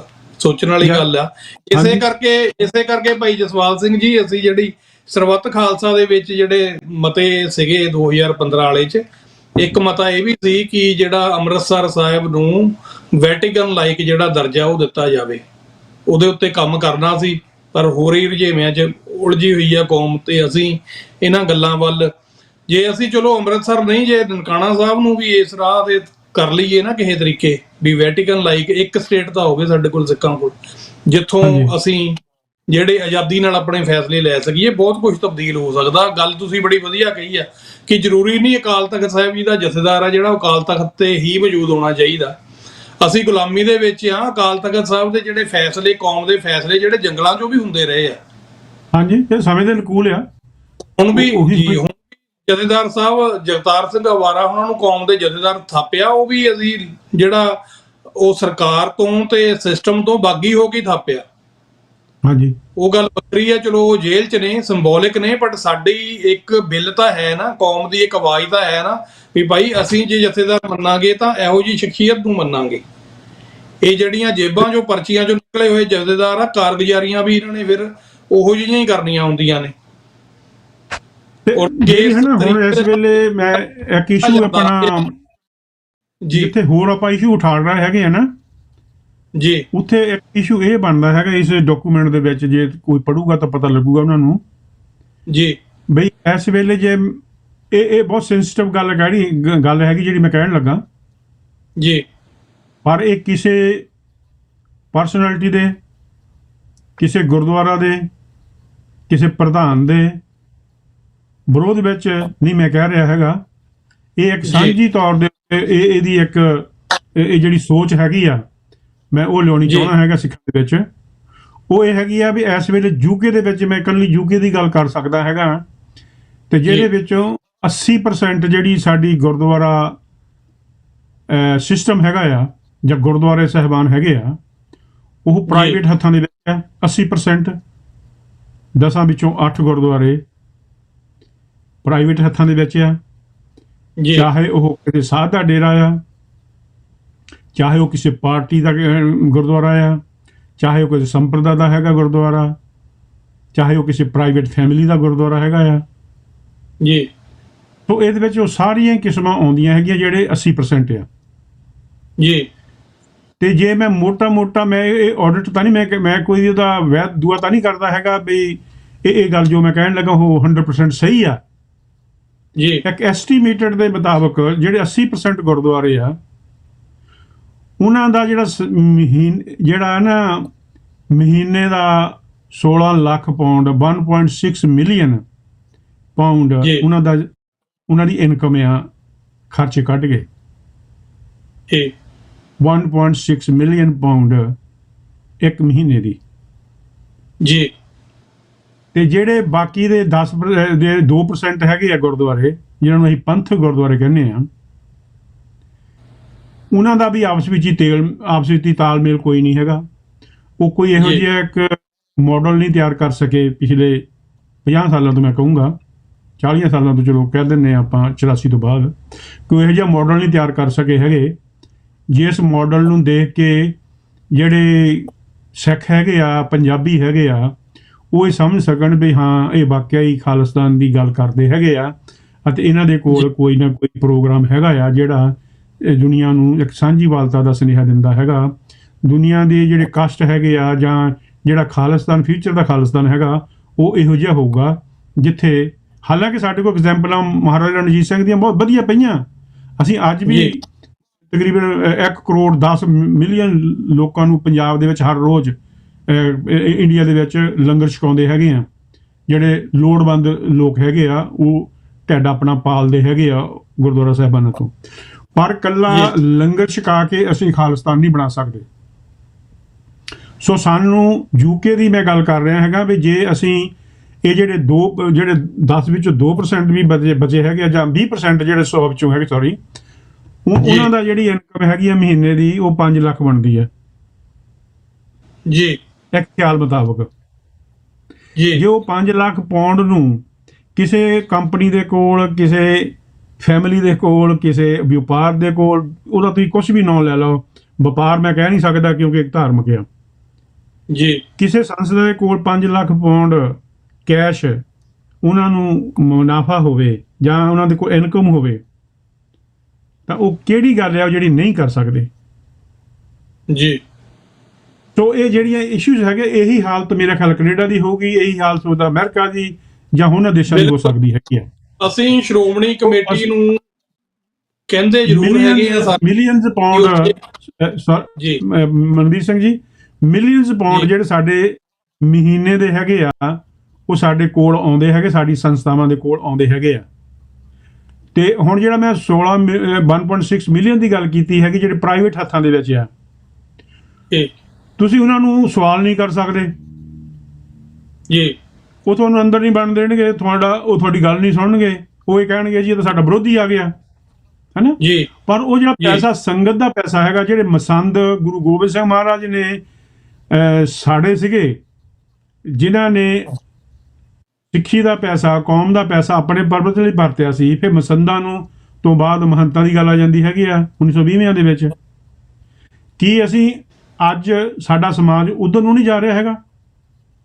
ਇਹ ਮੇਰੀ ਪੀੜੀ ਦੇ ਸਿਧਾਂਤ ਦੇ ਵਿੱਚ ਗੱਲ ਆਉਂਦੀ ਹੈਗੀ ਆ, ਇੱਕ ਪੁਆਇੰਟ ਹੈਗਾ ਮੇਰਾ, ਇੱਕ ਚੈਪਟਰ ਆ ਇਹਦੇ ਵਿੱਚ ਵੀ ਕੀ ਅਸੀਂ ਇਸ ਤਰੀਕੇ ਦੇ ਨਾਲ ਕਦੇ ਵੀ ਮੇਰੀ ਪੀੜੀ ਦੇ ਸਿਧਾਂਤ ਲਾਗੂ ਕਰ ਸਕਦੇ ਹੈਗੇ ਆ? ਜੇ ਕਰਾਂਗੇ ਤਾਂ ਆਹ ਜਿਹੜੀਆਂ ਸਾਡੀਆਂ ਉਣਤਾਈਆਂ ਹੈਗੀਆਂ, ਸਾਡੀਆਂ ਕਮਜ਼ੋਰੀਆਂ ਹੈਗੀਆਂ, ਸਾਡੇ ਸਮਾਜ ਦੀਆਂ ਕਮਜ਼ੋਰੀਆਂ ਹੈਗੀਆਂ, ਸਿੱਖ ਸਮਾਜ ਦੀਆਂ ਕਮਜ਼ੋਰੀਆਂ ਹੈਗੀਆਂ, ਸਾਡੀ ਲੀਡਰਸ਼ਿਪ ਦੀਆਂ ਕਮਜ਼ੋਰੀਆਂ ਹੈਗੀਆਂ, ਤੇ ਜੇ ਅਸੀਂ ਕਿਸੇ ਪੰਥਕ ਗੁਰਦੁਆਰੇ ਦੇ ਪ੍ਰਧਾਨ ਨੂੰ ਇਹੋ ਜਿਹਾ ਸਵਾਲ ਕਰ ਦਈਏ ਤਾਂ ਉਹਨਾਂ ਦਾ ਪਤਾ ਕਹਿਣ ਦਾ, ਉਹ ਕਹਿਣਗੇ ਤੁਹਾਨੂੰ, ਪਹਿਲਾਂ ਤੁਹਾਡਾ ਉਹ ਗੱਲ ਨਹੀਂ ਕਰਨਗੇ, ਪਹਿਲੀ ਗੱਲ ਤਾਂ ਤੁਸੀਂ ਉਹਦਾ ਸਵਾਲ ਹੀ ਨਹੀਂ ਕਰ ਸਕਦੇ। ਪਰ ਜੇ ਤੁਸੀਂ ਸਵਾਲ ਕਰ ਵੀ ਦਿੱਤਾ ਤੇ ਜਿਹੜਾ ਉਹਦਾ ਜਵਾਬ ਆਉਣਾ ਹੈਗਾ ਆ ਉਹ ਬੜਾ ਖਤਰਨਾਕ ਹੋਣਾ ਉਸ ਪਰਸਨ ਦੇ ਲਈ, ਵੀ ਇਹ ਮੇਰੀ ਪਰਸਨੈਲਿਟੀ ਦੇ ਉੱਤੇ ਮੇਰੇ ਤੇ ਅਟੈਕ ਕਰ ਰਿਹਾ ਹੈਗਾ, ਹਾਂਜੀ। ਸੋ ਇਹ ਜਿਹੜੀਆਂ ਚੀਜ਼ਾਂ ਹੈ ਸਾਨੂੰ ਐਜ ਏ ਸਮੁੱਚੀ ਕੌਮ ਦੇ ਰੂਪ ਵਿੱਚ, ਐਜ ਏ ਸਮੁੱਚੇ ਸਮਾਜ ਦੇ ਰੂਪ ਵਿੱਚ, ਸਾਨੂੰ ਲੋਕਲ ਸਮਾਜ ਦੇ ਵਿੱਚ ਮੈਂ ਕੱਲ ਅਪੀਲ ਕਰੂੰਗਾ ਸਾਰੇ ਸਿੱਖਾਂ ਨੂੰ, ਤੁਸੀਂ ਜਿਸ ਗੁਰਦੁਆਰਾ ਸਾਹਿਬ ਵਿੱਚ ਵੀ ਜਾਂਦੇ ਹੈਗੇ, ਮੈਂਬਰ ਦਾ ਮਤਲਬ ਨਹੀਂ ਜਿੱਥੇ ਤੁਸੀਂ ਮੱਥਾ ਟੇਕਦੇ ਹੋ ਰੋਜ਼ਾਨਾ ਜਾਂ ਹਫ਼ਤਾਵਾਰੀ ਦੀਵਾਨਾਂ ਦੇ ਵਿੱਚ, ਤੁਹਾਡਾ ਲੋਕਲ ਗੁਰਦੁਆਰਾ ਹੈਗਾ, ਤੁਸੀਂ ਉਸ ਗੁਰਦੁਆਰਾ ਦੇ ਉਹਦੇ ਸਿਸਟਮ ਨੂੰ ਦੇਖੋ ਆਪਣੇ ਰੂਪ ਵਿੱਚ, ਆਪਣੇ ਤੌਰ ਦੇ ਉੱਤੇ, ਆਪਣੀ ਅਕਲ ਦੇ ਮੁਤਾਬਕ, ਆਪਣੇ ਦਿਮਾਗ ਦੇ ਮੁਤਾਬਕ, ਵੀ ਮੇਰਾ ਗੁਰਦੁਆਰਾ ਜਿਹੜਾ ਲੋਕਲ ਗੁਰਦੁਆਰਾ ਹੈਗਾ ਆ ਉਹਦੀ ਕਮੇਟੀ ਕੀ ਕਰ ਰਹੀ ਹੈਗੀ ਆ ਸਿੱਖੀ ਦੇ ਲਈ। ਉਹ ਕਮੇਟੀ ਜਿਹੜੀ ਆ ਉਹਦਾ ਜਿਹੜਾ ਮਾਇਆ ਹੈਗੀ ਆ, ਕਿ ਇਕੱਲੇ ਬੋਰਡਾਂ ਉੱਤੇ ਲੈ ਕੇ ਲਾ ਦੇਣਾ ਵੀ ਅੱਜ ਇਸ ਮਹੀਨੇ ਵਿੱਚ ਅਸੀਂ ਇੰਨੇ ਬੈਂਕ ਜਮ੍ਹਾਂ ਕਰਵਾਏ ਤੇ ਇੰਨੀ ਸਾਡੀ ਗੋਲਕ ਸੀਗੀ, ਉਹ ਇਨਾਫ ਆ ਕਿ ਅਸੀਂ ਉਹਨਾਂ ਨੂੰ ਸਵਾਲ ਨਹੀਂ ਕਰ ਸਕਦੇ ਵੀ ਇਹ ਜਿਹੜਾ ਤੁਸੀਂ ਬੈਂਕ ਦੇ ਵਿੱਚ ਪੈਸੇ ਜਮ੍ਹਾਂ ਕਰਵਾਏ ਹੈਗੇ ਆ, ਕੀ ਇਹਨਾਂ ਨੂੰ ਤੁਸੀਂ ਲੋਕ ਸਮਾਜ ਦੇ ਲਈ, ਖਾਲਿਸਤਾਨ ਦੇ ਲਈ, ਸਿੱਖੀ ਦੇ ਲਈ ਉਹਨੂੰ ਵਰਤਿਆ ਹੈਗਾ ਕਦੇ, ਜਾਂ ਵਰਤਿਆ ਤਾਂ ਕਿੱਦਾਂ ਵਰਤ ਰਹੇ ਆ? ਕਿਹੜੀ ਤੁਹਾਡੀ ਇਨਵੈਸਟਮੈਂਟ ਹੈਗੀ ਆ ਜਿਹੜੀ ਤੁਸੀਂ ਫਿਊਚਰ ਦੇ ਸਿੱਖੀ ਕੌਮ ਦੇ ਲਈ ਕਰ ਸਕਦੇ ਹੈਗੇ? ਸੋ ਇਹ ਸਾਡੀ ਜ਼ਿੰਮੇਵਾਰੀਆਂ ਬਣਦੀਆਂ ਵੀ ਅਸੀਂ ਇਸ ਸਿਧਾਂਤ ਨੂੰ ਲਾਗੂ ਦੀਆਂ ਗੱਲਾਂ ਤਾਂ ਬਹੁਤ ਕਰਾਂਗੇ, ਪਰ ਜਦ ਤੱਕ ਅਸੀਂ ਇੰਡੀਵਿਜੂਅਲ ਤੌਰ ਦੇ ਉੱਤੇ ਹਰੇਕ ਸਿੱਖ ਇਹ ਗੱਲ ਨੂੰ ਆਪਣੇ ਪੱਲੇ ਨਹੀਂ ਬੰਨ੍ਹ ਲੈਂਦਾ ਹੈਗਾ, ਮੇਰਾ ਲੋਕਲ ਗੁਰਦੁਆਰਾ ਕੀ ਕਰ ਰਿਹਾ ਹੈਗਾ, ਮੇਰਾ ਲੋਕਲ ਗੁਰਦੁਆਰੇ ਕਮੇਟੀ ਕੀ ਕਰ ਰਹੀ ਹੈਗੀ ਆ, ਉਦੋਂ ਤੱਕ ਇਹ ਮਸਲੇ ਹੱਲ ਨਹੀਂ ਹੋਣੇ ਹੈਗੇ। ਬਿਲਕੁਲ ਸਰਦਾਰ ਜਸਪਾਲ ਸਿੰਘ ਜੀ, ਇਹ ਬੜਾ ਅਹਿਮ ਇਸ਼ੂ ਆ। ਇਹ ਵੱਖਰਾ ਜਿਹੜਾ ਇੱਕ ਵਿਸ਼ਾ ਹੈ ਚਰਚਾ ਦੀ ਮੰਗ ਕਰਦਾ, ਕਿਉਂਕਿ ਭਾਵੇਂ ਸਾਡੀਆਂ ਜਥੇਬੰਦੀਆਂ ਚਾਹੇ ਛੋਟੀਆਂ ਜਾਂ ਵੱਡੀਆਂ, ਜਾਂ ਸਾਡੀਆਂ ਗੁਰੂ ਘਰਾਂ ਦੀਆਂ ਜਿਹੜੀਆਂ ਸੰਸਥਾਵਾਂ ਨੇ, ਜਿਨ੍ਹਾਂ ਨੂੰ ਇੱਕ ਇਹ ਬੜੀ ਨਮੋਸ਼ੀ ਵਾਲੀ ਗੱਲ ਆ ਕਿ ਚਲੋ ਅਸੀਂ ਕਾਨੂੰਨ 'ਚ ਵੱਜੇ ਹੋਏ ਆ, ਇੱਥੇ ਇਹਨਾਂ ਨੂੰ ਐਜ਼ ਏ ਕੰਪਨੀ ਰਜਿਸਟਰਡ ਕਰਾਉਣਾ ਪੈਂਦਾ ਬਾਹਰਲੇ ਮੁਲਕਾਂ ਦੇ ਵਿੱਚ ਨਾ। ਧਾਰਮਿਕ ਅਦਾਰੇ ਦਾ ਇੱਥੇ ਕੋਈ ਇੱਦਾਂ ਦਾ ਸੈਟਅਪ ਹੈ ਨਹੀਂ ਤੁਹਾਨੂੰ ਐਜ਼ ਏ ਇਨਕੋਰਪੋਰੇਟਿਵ ਜਿਹੜਾ। ਪਰ ਗੱਲ ਜਿਹੜੀ ਚਿੰਤਾ ਵਾਲੀ ਇਹ ਆ ਕਿ ਫਿਰ ਚਲਾਨ ਵੀ ਉਸੇ ਤਰ੍ਹਾਂ ਲੱਗ ਪੈਂਦੀਆਂ ਜਿਹੜੀਆਂ ਨਾ ਸੰਸਥਾਵਾਂ ਨੇ। ਵੀ ਟਰਸਟ ਬਣਾ ਲਿਆ ਤਾਂ ਟਰਸਟ ਦੇ ਵਿੱਚ ਜਿੱਦਾਂ ਮਲਕੀਅਤ ਹੁੰਦੀ ਆ ਕੁਝ ਪਰਿਵਾਰਾਂ ਦੀ, ਜਾਂ ਤੁਸੀਂ ਇਨਕੋਰਪੋਰੇਟਰ ਆ ਤਾਂ ਜੇ ਤੁਸੀਂ 17 ਬੰਦੇ ਜਾਂ ਤੁਹਾਡੇ 20 ਬੰਦੇ 22 ਬੰਦੇ ਜਿੰਨੇ ਵੀ ਤੁਸੀਂ ਕਮੇਟੀ ਦੇ ਵਿੱਚ ਚੁਣਨੇ ਆ, ਤੇ ਉਹਨੂੰ ਫਿਰ ਉਹਦੇ ਮਤਲਬ ਕਹਿਣ ਦਾ ਵੀ ਭੁੱਲੇ ਹੀ ਜਾਂਦੇ ਆ ਵੀ ਇਹ ਗੁਰੂ ਘਰ ਆ। ਇਹ ਸਿਰਫ ਰਜਿਸਟ੍ਰੇਸ਼ਨ ਪਰਪਸ ਤੱਕ ਇਹਨੂੰ ਇਨਕੋਰਪੋਰੇਟਡ ਬਣਾਇਆ, ਅਸੀਂ ਇਹਨੂੰ ਐਜ਼ ਏ ਕੰਪਨੀ ਅਸੀਂ ਰਜਿਸਟਰਡ ਕਰਾਇਆ ਕਿਉਂਕਿ ਹੋਰ ਕੋਈ ਰਾਹ ਹੈ ਨਹੀਂ ਸੀ। ਪਰ ਇਹਨੂੰ ਚਲਾਉਣਾ ਗੁਰੂ ਦੀ ਮਰਿਆਦਾ ਮੁਤਾਬਕ ਆ। ਬਾਦਲ ਨੂੰ ਗਾਲਾਂ ਕੱਢ ਲੈਣਗੇ, ਮਤੇ ਪਾਸ ਕਰ ਲਊਗੇ, ਸਾਰਾ ਕੁਝ ਕਰ ਲਊਗੇ, ਪਰ ਜਦੋਂ ਇਹਨਾਂ ਕੋਲ ਪਾਵਰ ਹੁੰਦੀ ਆ ਉਦੋਂ ਆਪ ਵੀ ਇਹ ਘੱਟ ਨਹੀਂ ਕਰਦੇ। ਇਹ ਬਾਦਲ ਹੀ ਬਣਦੇ ਆ ਸਾਰੇ, ਭਾਵ ਕਿ ਬਾਦਲ ਚ ਕਈ ਬਾਰ-ਬਾਰ ਹੁਣ ਕਰਪਟ ਕਹਿਣਾ ਹੋਵੇ ਤਾਂ ਬਾਦਲ ਹੀ ਮੂੰਹ ਤੋਂ ਨਿਕਲਦਾ ਨਾ। ਕੁਝ ਬਣਤਰ ਇਹੋ ਜਿਹੀ ਬਣ ਗਈ ਹੈ, ਜੇ ਕਿਸੇ ਨੂੰ ਕਹਿਣਾ ਹੋਵੇ ਕਰਪਟ ਆ ਕਿਸੇ ਸਿੱਖੀ ਸੰਸਥਾ ਦੇ ਵਿੱਚ, ਤੇ ਉਹਨੂੰ ਹੁਣ ਇਹ ਆਮ ਹੀ ਕਿਹਾ ਜਾਣ ਲੱਗਾ ਇਹ ਤਾਂ ਬਾਦਲ ਦੇ ਰਾਹ ਤੁਰ ਪਿਆ। ਇਹ ਨਵਾਂ ਸ਼ਬਦ ਸਾਡੇ ਲਈ ਗਈ ਆ ਹਨਾ। ਸੋ ਮਤਲਬ ਕਹਿਣ ਦਾ ਵੀ ਉੱਥੇ ਵੀ ਤੁਸੀਂ ਜਿਹੜੀਆਂ ਜਨਰਲ ਬੋਡੀ ਮੀਟਿੰਗਸ ਹੁੰਦੀਆਂ ਜਿੱਥੇ ਤੁਸੀਂ ਸਵਾਲ ਪੁੱਛ ਸਕਦੇ ਆ, ਲੀਗਲੀ ਤੁਹਾਡਾ ਰਾਈਟ ਹੁੰਦਾ ਐਜ਼ ਏ ਮੈਂਬਰ, ਉੱਥੇ ਵੀ ਸਿਕਿਉਰਟੀਆਂ ਲਾ ਕੇ ਜਾਣੀ ਕਿ ਤੁਸੀਂ ਆਵਾਜ਼ ਬੰਦ ਕਰਨ ਦੀ ਕੋਸ਼ਿਸ਼ ਕੀਤੀ ਜਾ ਰਹੀ ਹੈ ਸਿੱਖਾਂ ਦੀ।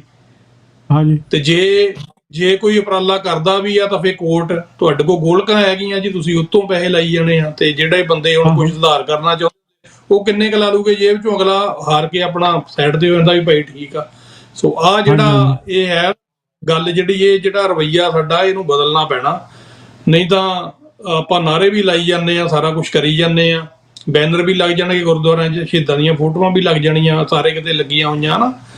ਪਰ ਜਿਹੜਾ ਤੁਹਾਡਾ ਉੱਥੇ ਮੈਨੇਜਮੈਂਟ ਦਾ ਜਿਹੜਾ ਤੁਹਾਡਾ ਢਾਂਚਾ, ਜਿਹੜਾ ਪ੍ਰਬੰਧ ਆ, ਜਦ ਤੱਕ ਉਹ ਸਿੱਖ ਆਸ਼ੇ ਅਨੁਸਾਰ ਨਹੀਂ ਹੁੰਦਾ ਉਦੋਂ ਤੱਕ ਇਹਨਾਂ ਸਾਰੀਆਂ ਚੀਜ਼ਾਂ ਦਾ ਕੋਈ ਫਾਇਦਾ ਨਹੀਂ। ਉਹ ਠੀਕ ਆ, ਤੁਸੀਂ ਲੋਕਾਂ 'ਚ ਇੱਕ ਆਪਣਾ ਹੋਊਗਾ ਜਾਂ ਬਣਾਇਆ ਹੋਇਆ ਵੀ ਅਸੀਂ ਬਹੁਤ ਤਗੜੇ ਪੁਰਾਣੇ ਖਾਲਿਸਤਾਨੀ ਆ, ਕੋਈ ਕਹੀ ਜਾਂਦਾ ਮੈਂ 30 ਸਾਲ ਹੋ ਗਏ, ਕੋਈ 40 ਕਹੀ ਜਾਂਦਾ, ਕੋਈ 45 ਕਹੀ ਜਾਂਦਾ। ਪਰ ਅਸਲ ਦੇ ਵਿੱਚ ਜਿਹੜੇ ਸਾਡੇ ਕਾਰ ਵਿਵਹਾਰ ਆ ਨਾ, ਜਿਹੜੀ ਵਿਚਾਰਾਂ ਦੀ ਆਜ਼ਾਦੀ ਲਈ ਅਸੀਂ ਲੜ ਰਹੇ ਆ, ਸਵੈ ਨਿਰਣੇ ਦੇ ਹੱਕ ਲਈ ਜਿਹੜੀ ਸਾਡੀ ਲੜਾਈ ਆ, ਉਹ ਸਾਨੂੰ ਜੇ ਆਪਣੀਆਂ ਸੰਸਥਾਵਾਂ ਦੇ ਵਿੱਚ ਵੀ ਨਹੀਂ ਮਿਲਦਾ ਤੇ ਫਿਰ ਕਿੰਨੀ ਕੁ ਦੇਰ ਇਹ ਜਿਹੜੀ ਅਸੀਂ ਮਤਲਬ ਕਹਿਣ ਦਾ ਵੀ ਇਹ ਢੋਵਾਂਗੇ ਇਸ ਚੀਜ਼ ਨੂੰ। ਸੋ ਥੋੜੇ ਜਿਹੇ ਮੈਸੇਜ ਆ, ਆਪਾਂ ਸਮਾਂ ਆਪਣਾ ਤਕਰੀਬਨ ਭਾਈ ਸਾਹਿਬ ਸਮਾਪਤੀ ਆ, ਥੋੜੇ ਜਿਹੇ ਮੈਸੇਜ ਪੜ੍ਹ ਲਈਏ, ਫਿਰ ਮੈਂ ਤੁਹਾਨੂੰ 1-2 ਮਿੰਟ ਜ਼ਰੂਰ ਮੈਂ ਤੁਹਾਨੂੰ ਬੇਨਤੀ ਕਰੂੰਗਾ ਵੀ ਕਨਕਲੂਡ ਕਰਿਓ ਗੱਲ ਨੂੰ। ਵੈਸੇ ਤਾਂ ਵਿਸ਼ਾ ਵੱਡਾ ਸੀ, ਕਨਕਲੂਡ ਹੁੰਦਾ ਹੀ ਨਹੀਂ, ਇਹ ਕਦੇ ਨਹੀਂ ਹੁੰਦੇ ਇਦਾਂ ਦੇ ਇਸ਼ੂ ਜਿਹੜੇ ਹੁੰਦੇ ਆ। ਗੁਰਮਿੰਦਰ ਸਿੰਘ ਉਹਨਾਂ ਦਾ ਮੈਸੇਜ ਸੀ ਜਿਹੜਾ ਉਹ ਪੜ੍ਹ ਲਿਆ ਸੀ, ਆਪਾਂ ਇਹਨਾਂ ਨੂੰ ਦੱਸਤਾ ਸੀਗਾ ਕਿ ਕੋਈ ਗਲਿਚ ਆਈ ਸੀ, ਸਾਈਬਰ ਅਟੈਕ ਹੋਇਆ ਸੀ, ਉਹਦੇ ਕਰਕੇ ਆ। ਤੇ ਇਹ ਵੀ ਤੁਸੀਂ ਦੇਖ ਲਓ। ਅੱਛਾ, ਉੱਥੇ ਹੁਣ ਆਪਾਂ ਗੱਲ ਕਰਦੇ ਹਾਂ ਉੱਥੇ ਦੀ ਵੀ ਆਜ਼ਾਦੀ ਕਿੱਦਾਂ ਮਿਲੇ। ਇੱਥੇ ਆਜ਼ਾਦ ਮੁਲਕਾਂ 'ਚ ਬਹਿ ਕੇ ਵੀ ਸਰਕਾਰ ਨੂੰ ਕਿੰਨੀ ਤੰਗੀ ਆ, ਵੀ ਇਹੋ ਜਿਹੇ ਕੰਮ ਵੀ ਹੁੰਦੇ ਆ। YouTube ਚੈਨਲ ਸਾਡੇ ਬੰਦ ਆ, ਹਾਂਜੀ, ਜੇ ਚਲਾਨੇ ਵੀ ਆ ਬਦਲ ਕੇ ਤਾਂ ਉੱਥੇ ਕੋਈ ਸਾਈਬਰ ਅਟੈਕ, ਕੋਈ ਗਲਿਚ ਜਾਂ ਫਿਰ ਕੁਝ ਹੋਰ ਨਹੀਂ, ਇੱਧਰ ਵੀ ਫਾਇਰਵਾਲ ਲਾ ਦਿੰਦੇ ਆ। ਜਿਹੜੇ ਪ੍ਰੋਗਰਾਮ ਇਦਾਂ ਦੇ ਹੈਗੇ ਆ ਨਾ, ਬਾਕੀ ਤੁਸੀਂ ਕੋਈ ਪ੍ਰੋਗਰਾਮ ਦੇਖ ਲਓ ਉਹ ਚੱਲੂਗੇ, ਜਿੰਨੇ ਮਰਜ਼ੀ ਬੰਦੇ ਆ ਜਾਣ, ਮਤਲਬ ਸੈਂਕੜਿਆਂ ਦੀ ਗਿਣਤੀ 'ਚ, ਹਜ਼ਾਰਾਂ ਦੀ ਗਿਣਤੀ ਵੀ ਵਿਊਅਰਸ ਹੋਣ ਤਾਂ ਕੋਈ ਰੌਲਾ ਨਹੀਂ ਪੈਂਦਾ। ਜੇ ਸਾਡੇ ਇੱਥੇ 100 ਤੋਂ ਵਧਣ ਲੱਗਦੇ ਆ, ਨਾਲ ਹੀ ਫਾਇਰਵਾਲ ਜਿਹੜੀ ਆ ਉਹ ਲਾ ਦਿੰਦੇ ਆ ਵੀ ਇਹ ਬੰਦੇ ਜਿਹੜੇ ਆ, ਇਹਨਾਂ ਦੀ ਗੱਲ ਆ ਜਿਹੜੀ ਇਹ ਪਹੁੰਚ ਨਾ ਸਕੇ ਕਿਤੇ। ਸੋ ਮੈਸੇਜ ਆਪਾਂ ਪੜ੍ਹ ਦਿੰਦੇ ਆ ਜੀ। ਤੇ ਬਲਹਾਰ ਸਿੰਘ ਜੀ ਕਹਿੰਦੇ ਨੇ ਜੀ, ਅਕਾਲ ਤਖਤ ਸਾਹਿਬ ਤੋਂ ਆਈ ਆਵਾਜ਼ ਖਾਲਿਸਤਾਨ 1984। ਬਿਲਕੁਲ ਜੀ। ਤੇ ਅੱਗੇ ਗੁਰਮਿੰਦਰ ਸਿੰਘ ਜੀ, ਵੀਰ ਜਗਜੀਤ ਸਿੰਘ ਜੀ, ਵਾਹਿਗੁਰੂ ਜੀ ਕਾ ਖਾਲਸਾ ਵਾਹਿਗੁਰੂ ਜੀ ਕੀ ਫਤਿਹ, ਖਾਲਿਸਤਾਨ ਜਿੰਦਾਬਾਦ। ਚਲੋ ਇਹ ਜਿੰਦਾਬਾਦ ਜੀ। ਤੋ ਵੀਰ ਰੈਫਰੈਂਡਮ ਦੀ ਗੱਲ ਕਿਉਂ ਨਹੀਂ ਕਰਦੇ? ਨਹੀਂ ਵੀਰ ਜੀ, ਇਹ ਤੁਹਾਨੂੰ ਭੁਲੇਖਾ, ਰੈਫਰੈਂਡਮ ਦੀ ਗੱਲ ਹਮੇਸ਼ਾ ਅਸੀਂ ਕਰਦੇ ਹਾਂ ਤੇ ਰੈਫਰੈਂਡਮ ਦੀ ਅਸੀਂ ਫੁੱਲ ਸਪੋਰਟ ਦੇ ਵਿੱਚ ਆ। ਸੋ ਫਿਰ ਉਹ ਕਹਿੰਦੇ ਨੇ ਬਾਬਾ ਜੀ ਪੰਜਾਬ ਦੇ ਲੋਕ ਗੁਲਾਮੀ ਮਨਜ਼ੂਰ ਕਰ ਚੁੱਕੇ ਨੇ,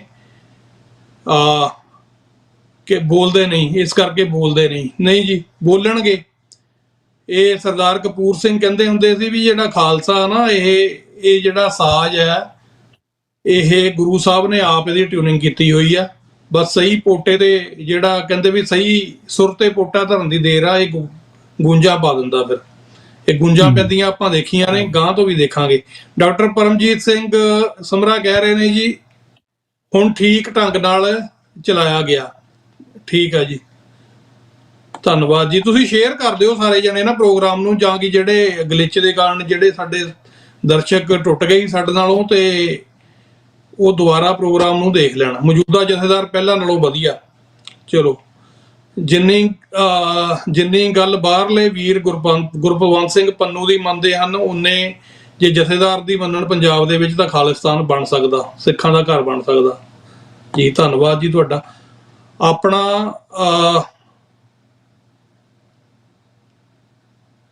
ਆਪਣਾ ਰਵੀ ਲਾਂਗਰੀ ਦਾ ਖਲ ਨਹੀਂ ਯਾਰ, ਐ ਨਾ ਕਰਿਆ ਕਰੋ। ਰਵੀ ਸਿੰਘ ਦਾ, ਉਹਨਾਂ ਦਾ ਆਪਣਾ ਕੰਮ ਆ। ਹਰੇਕ ਬੰਦੇ ਨੂੰ ਇੱਕ ਰੱਸੀ ਨਾਲ ਨਾ ਬੰਨਿਆ ਕਰੋ।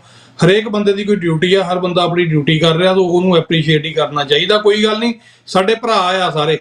ਹੋ ਸਕਦਾ ਉਹਨਾਂ ਦਾ ਕੋਈ ਆਪਣਾ ਏਜੰਡਾ ਹੋਵੇ ਕਿ ਅਸੀਂ ਇਸ ਤਰੀਕੇ ਨਾਲ ਅੱਗੇ ਵਧਣਾ। ਸੋ ਭਾਈ ਜਸਪਾਲ ਸਿੰਘ ਜੀ, ਸਮਾਂ ਆਪਣਾ ਜਿਹੜਾ ਸਮਾਪਤ ਹੈ, ਬਲਕਿ 1-2 ਮਿੰਟ ਉੱਪਰ ਹੀ ਹੋ ਗਏ, ਬਟ ਫਿਰ ਵੀ 2 ਮਿੰਟ ਦੇ ਵਿੱਚ ਕਨਕਲੂਡ ਜੇ ਕਰੋ ਇਸ ਵਿਸ਼ੇ ਨੂੰ ਤੁਸੀਂ।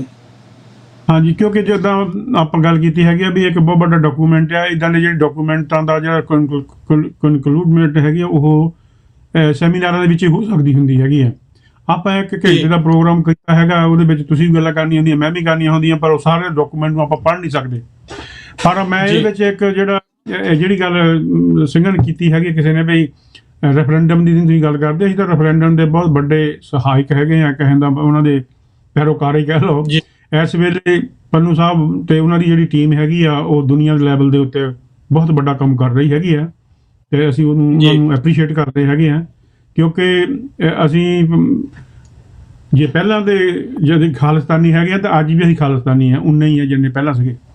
ਬਾਕੀ ਰਹੀ ਗੱਲ ਇਹਦੇ ਵਿੱਚ ਡਾਕੂਮੈਂਟ ਦੇ ਵਿੱਚ ਇੱਕ ਆਉਂਦਾ ਇਸ਼ੂ ਵਿਸਮਾਦ ਸਿਸਟਮ ਆ, ਉਹ ਇਹਦੇ ਵਿੱਚ ਗੱਲ ਕੀਤੀ ਮੈਂ ਕੀ ਹੈਗੀ ਆ।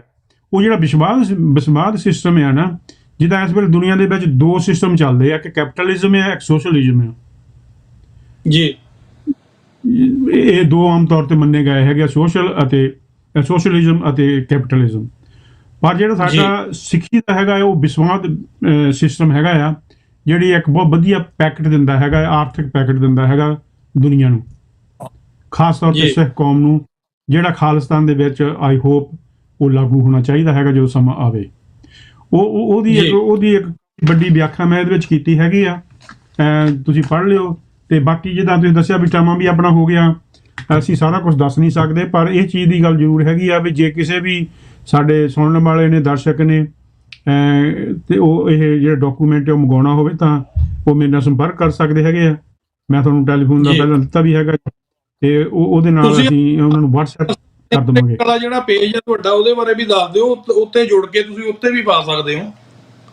ਹਾਂਜੀ, ਮੇਰਾ 2 ਪੇਜ ਹੈਗੇ ਆ, ਜਸਪਾਲ ਸਿੰਘ ਬੈਂਸ ਦੇ ਨਾਂ ਦੇ ਉੱਤੇ।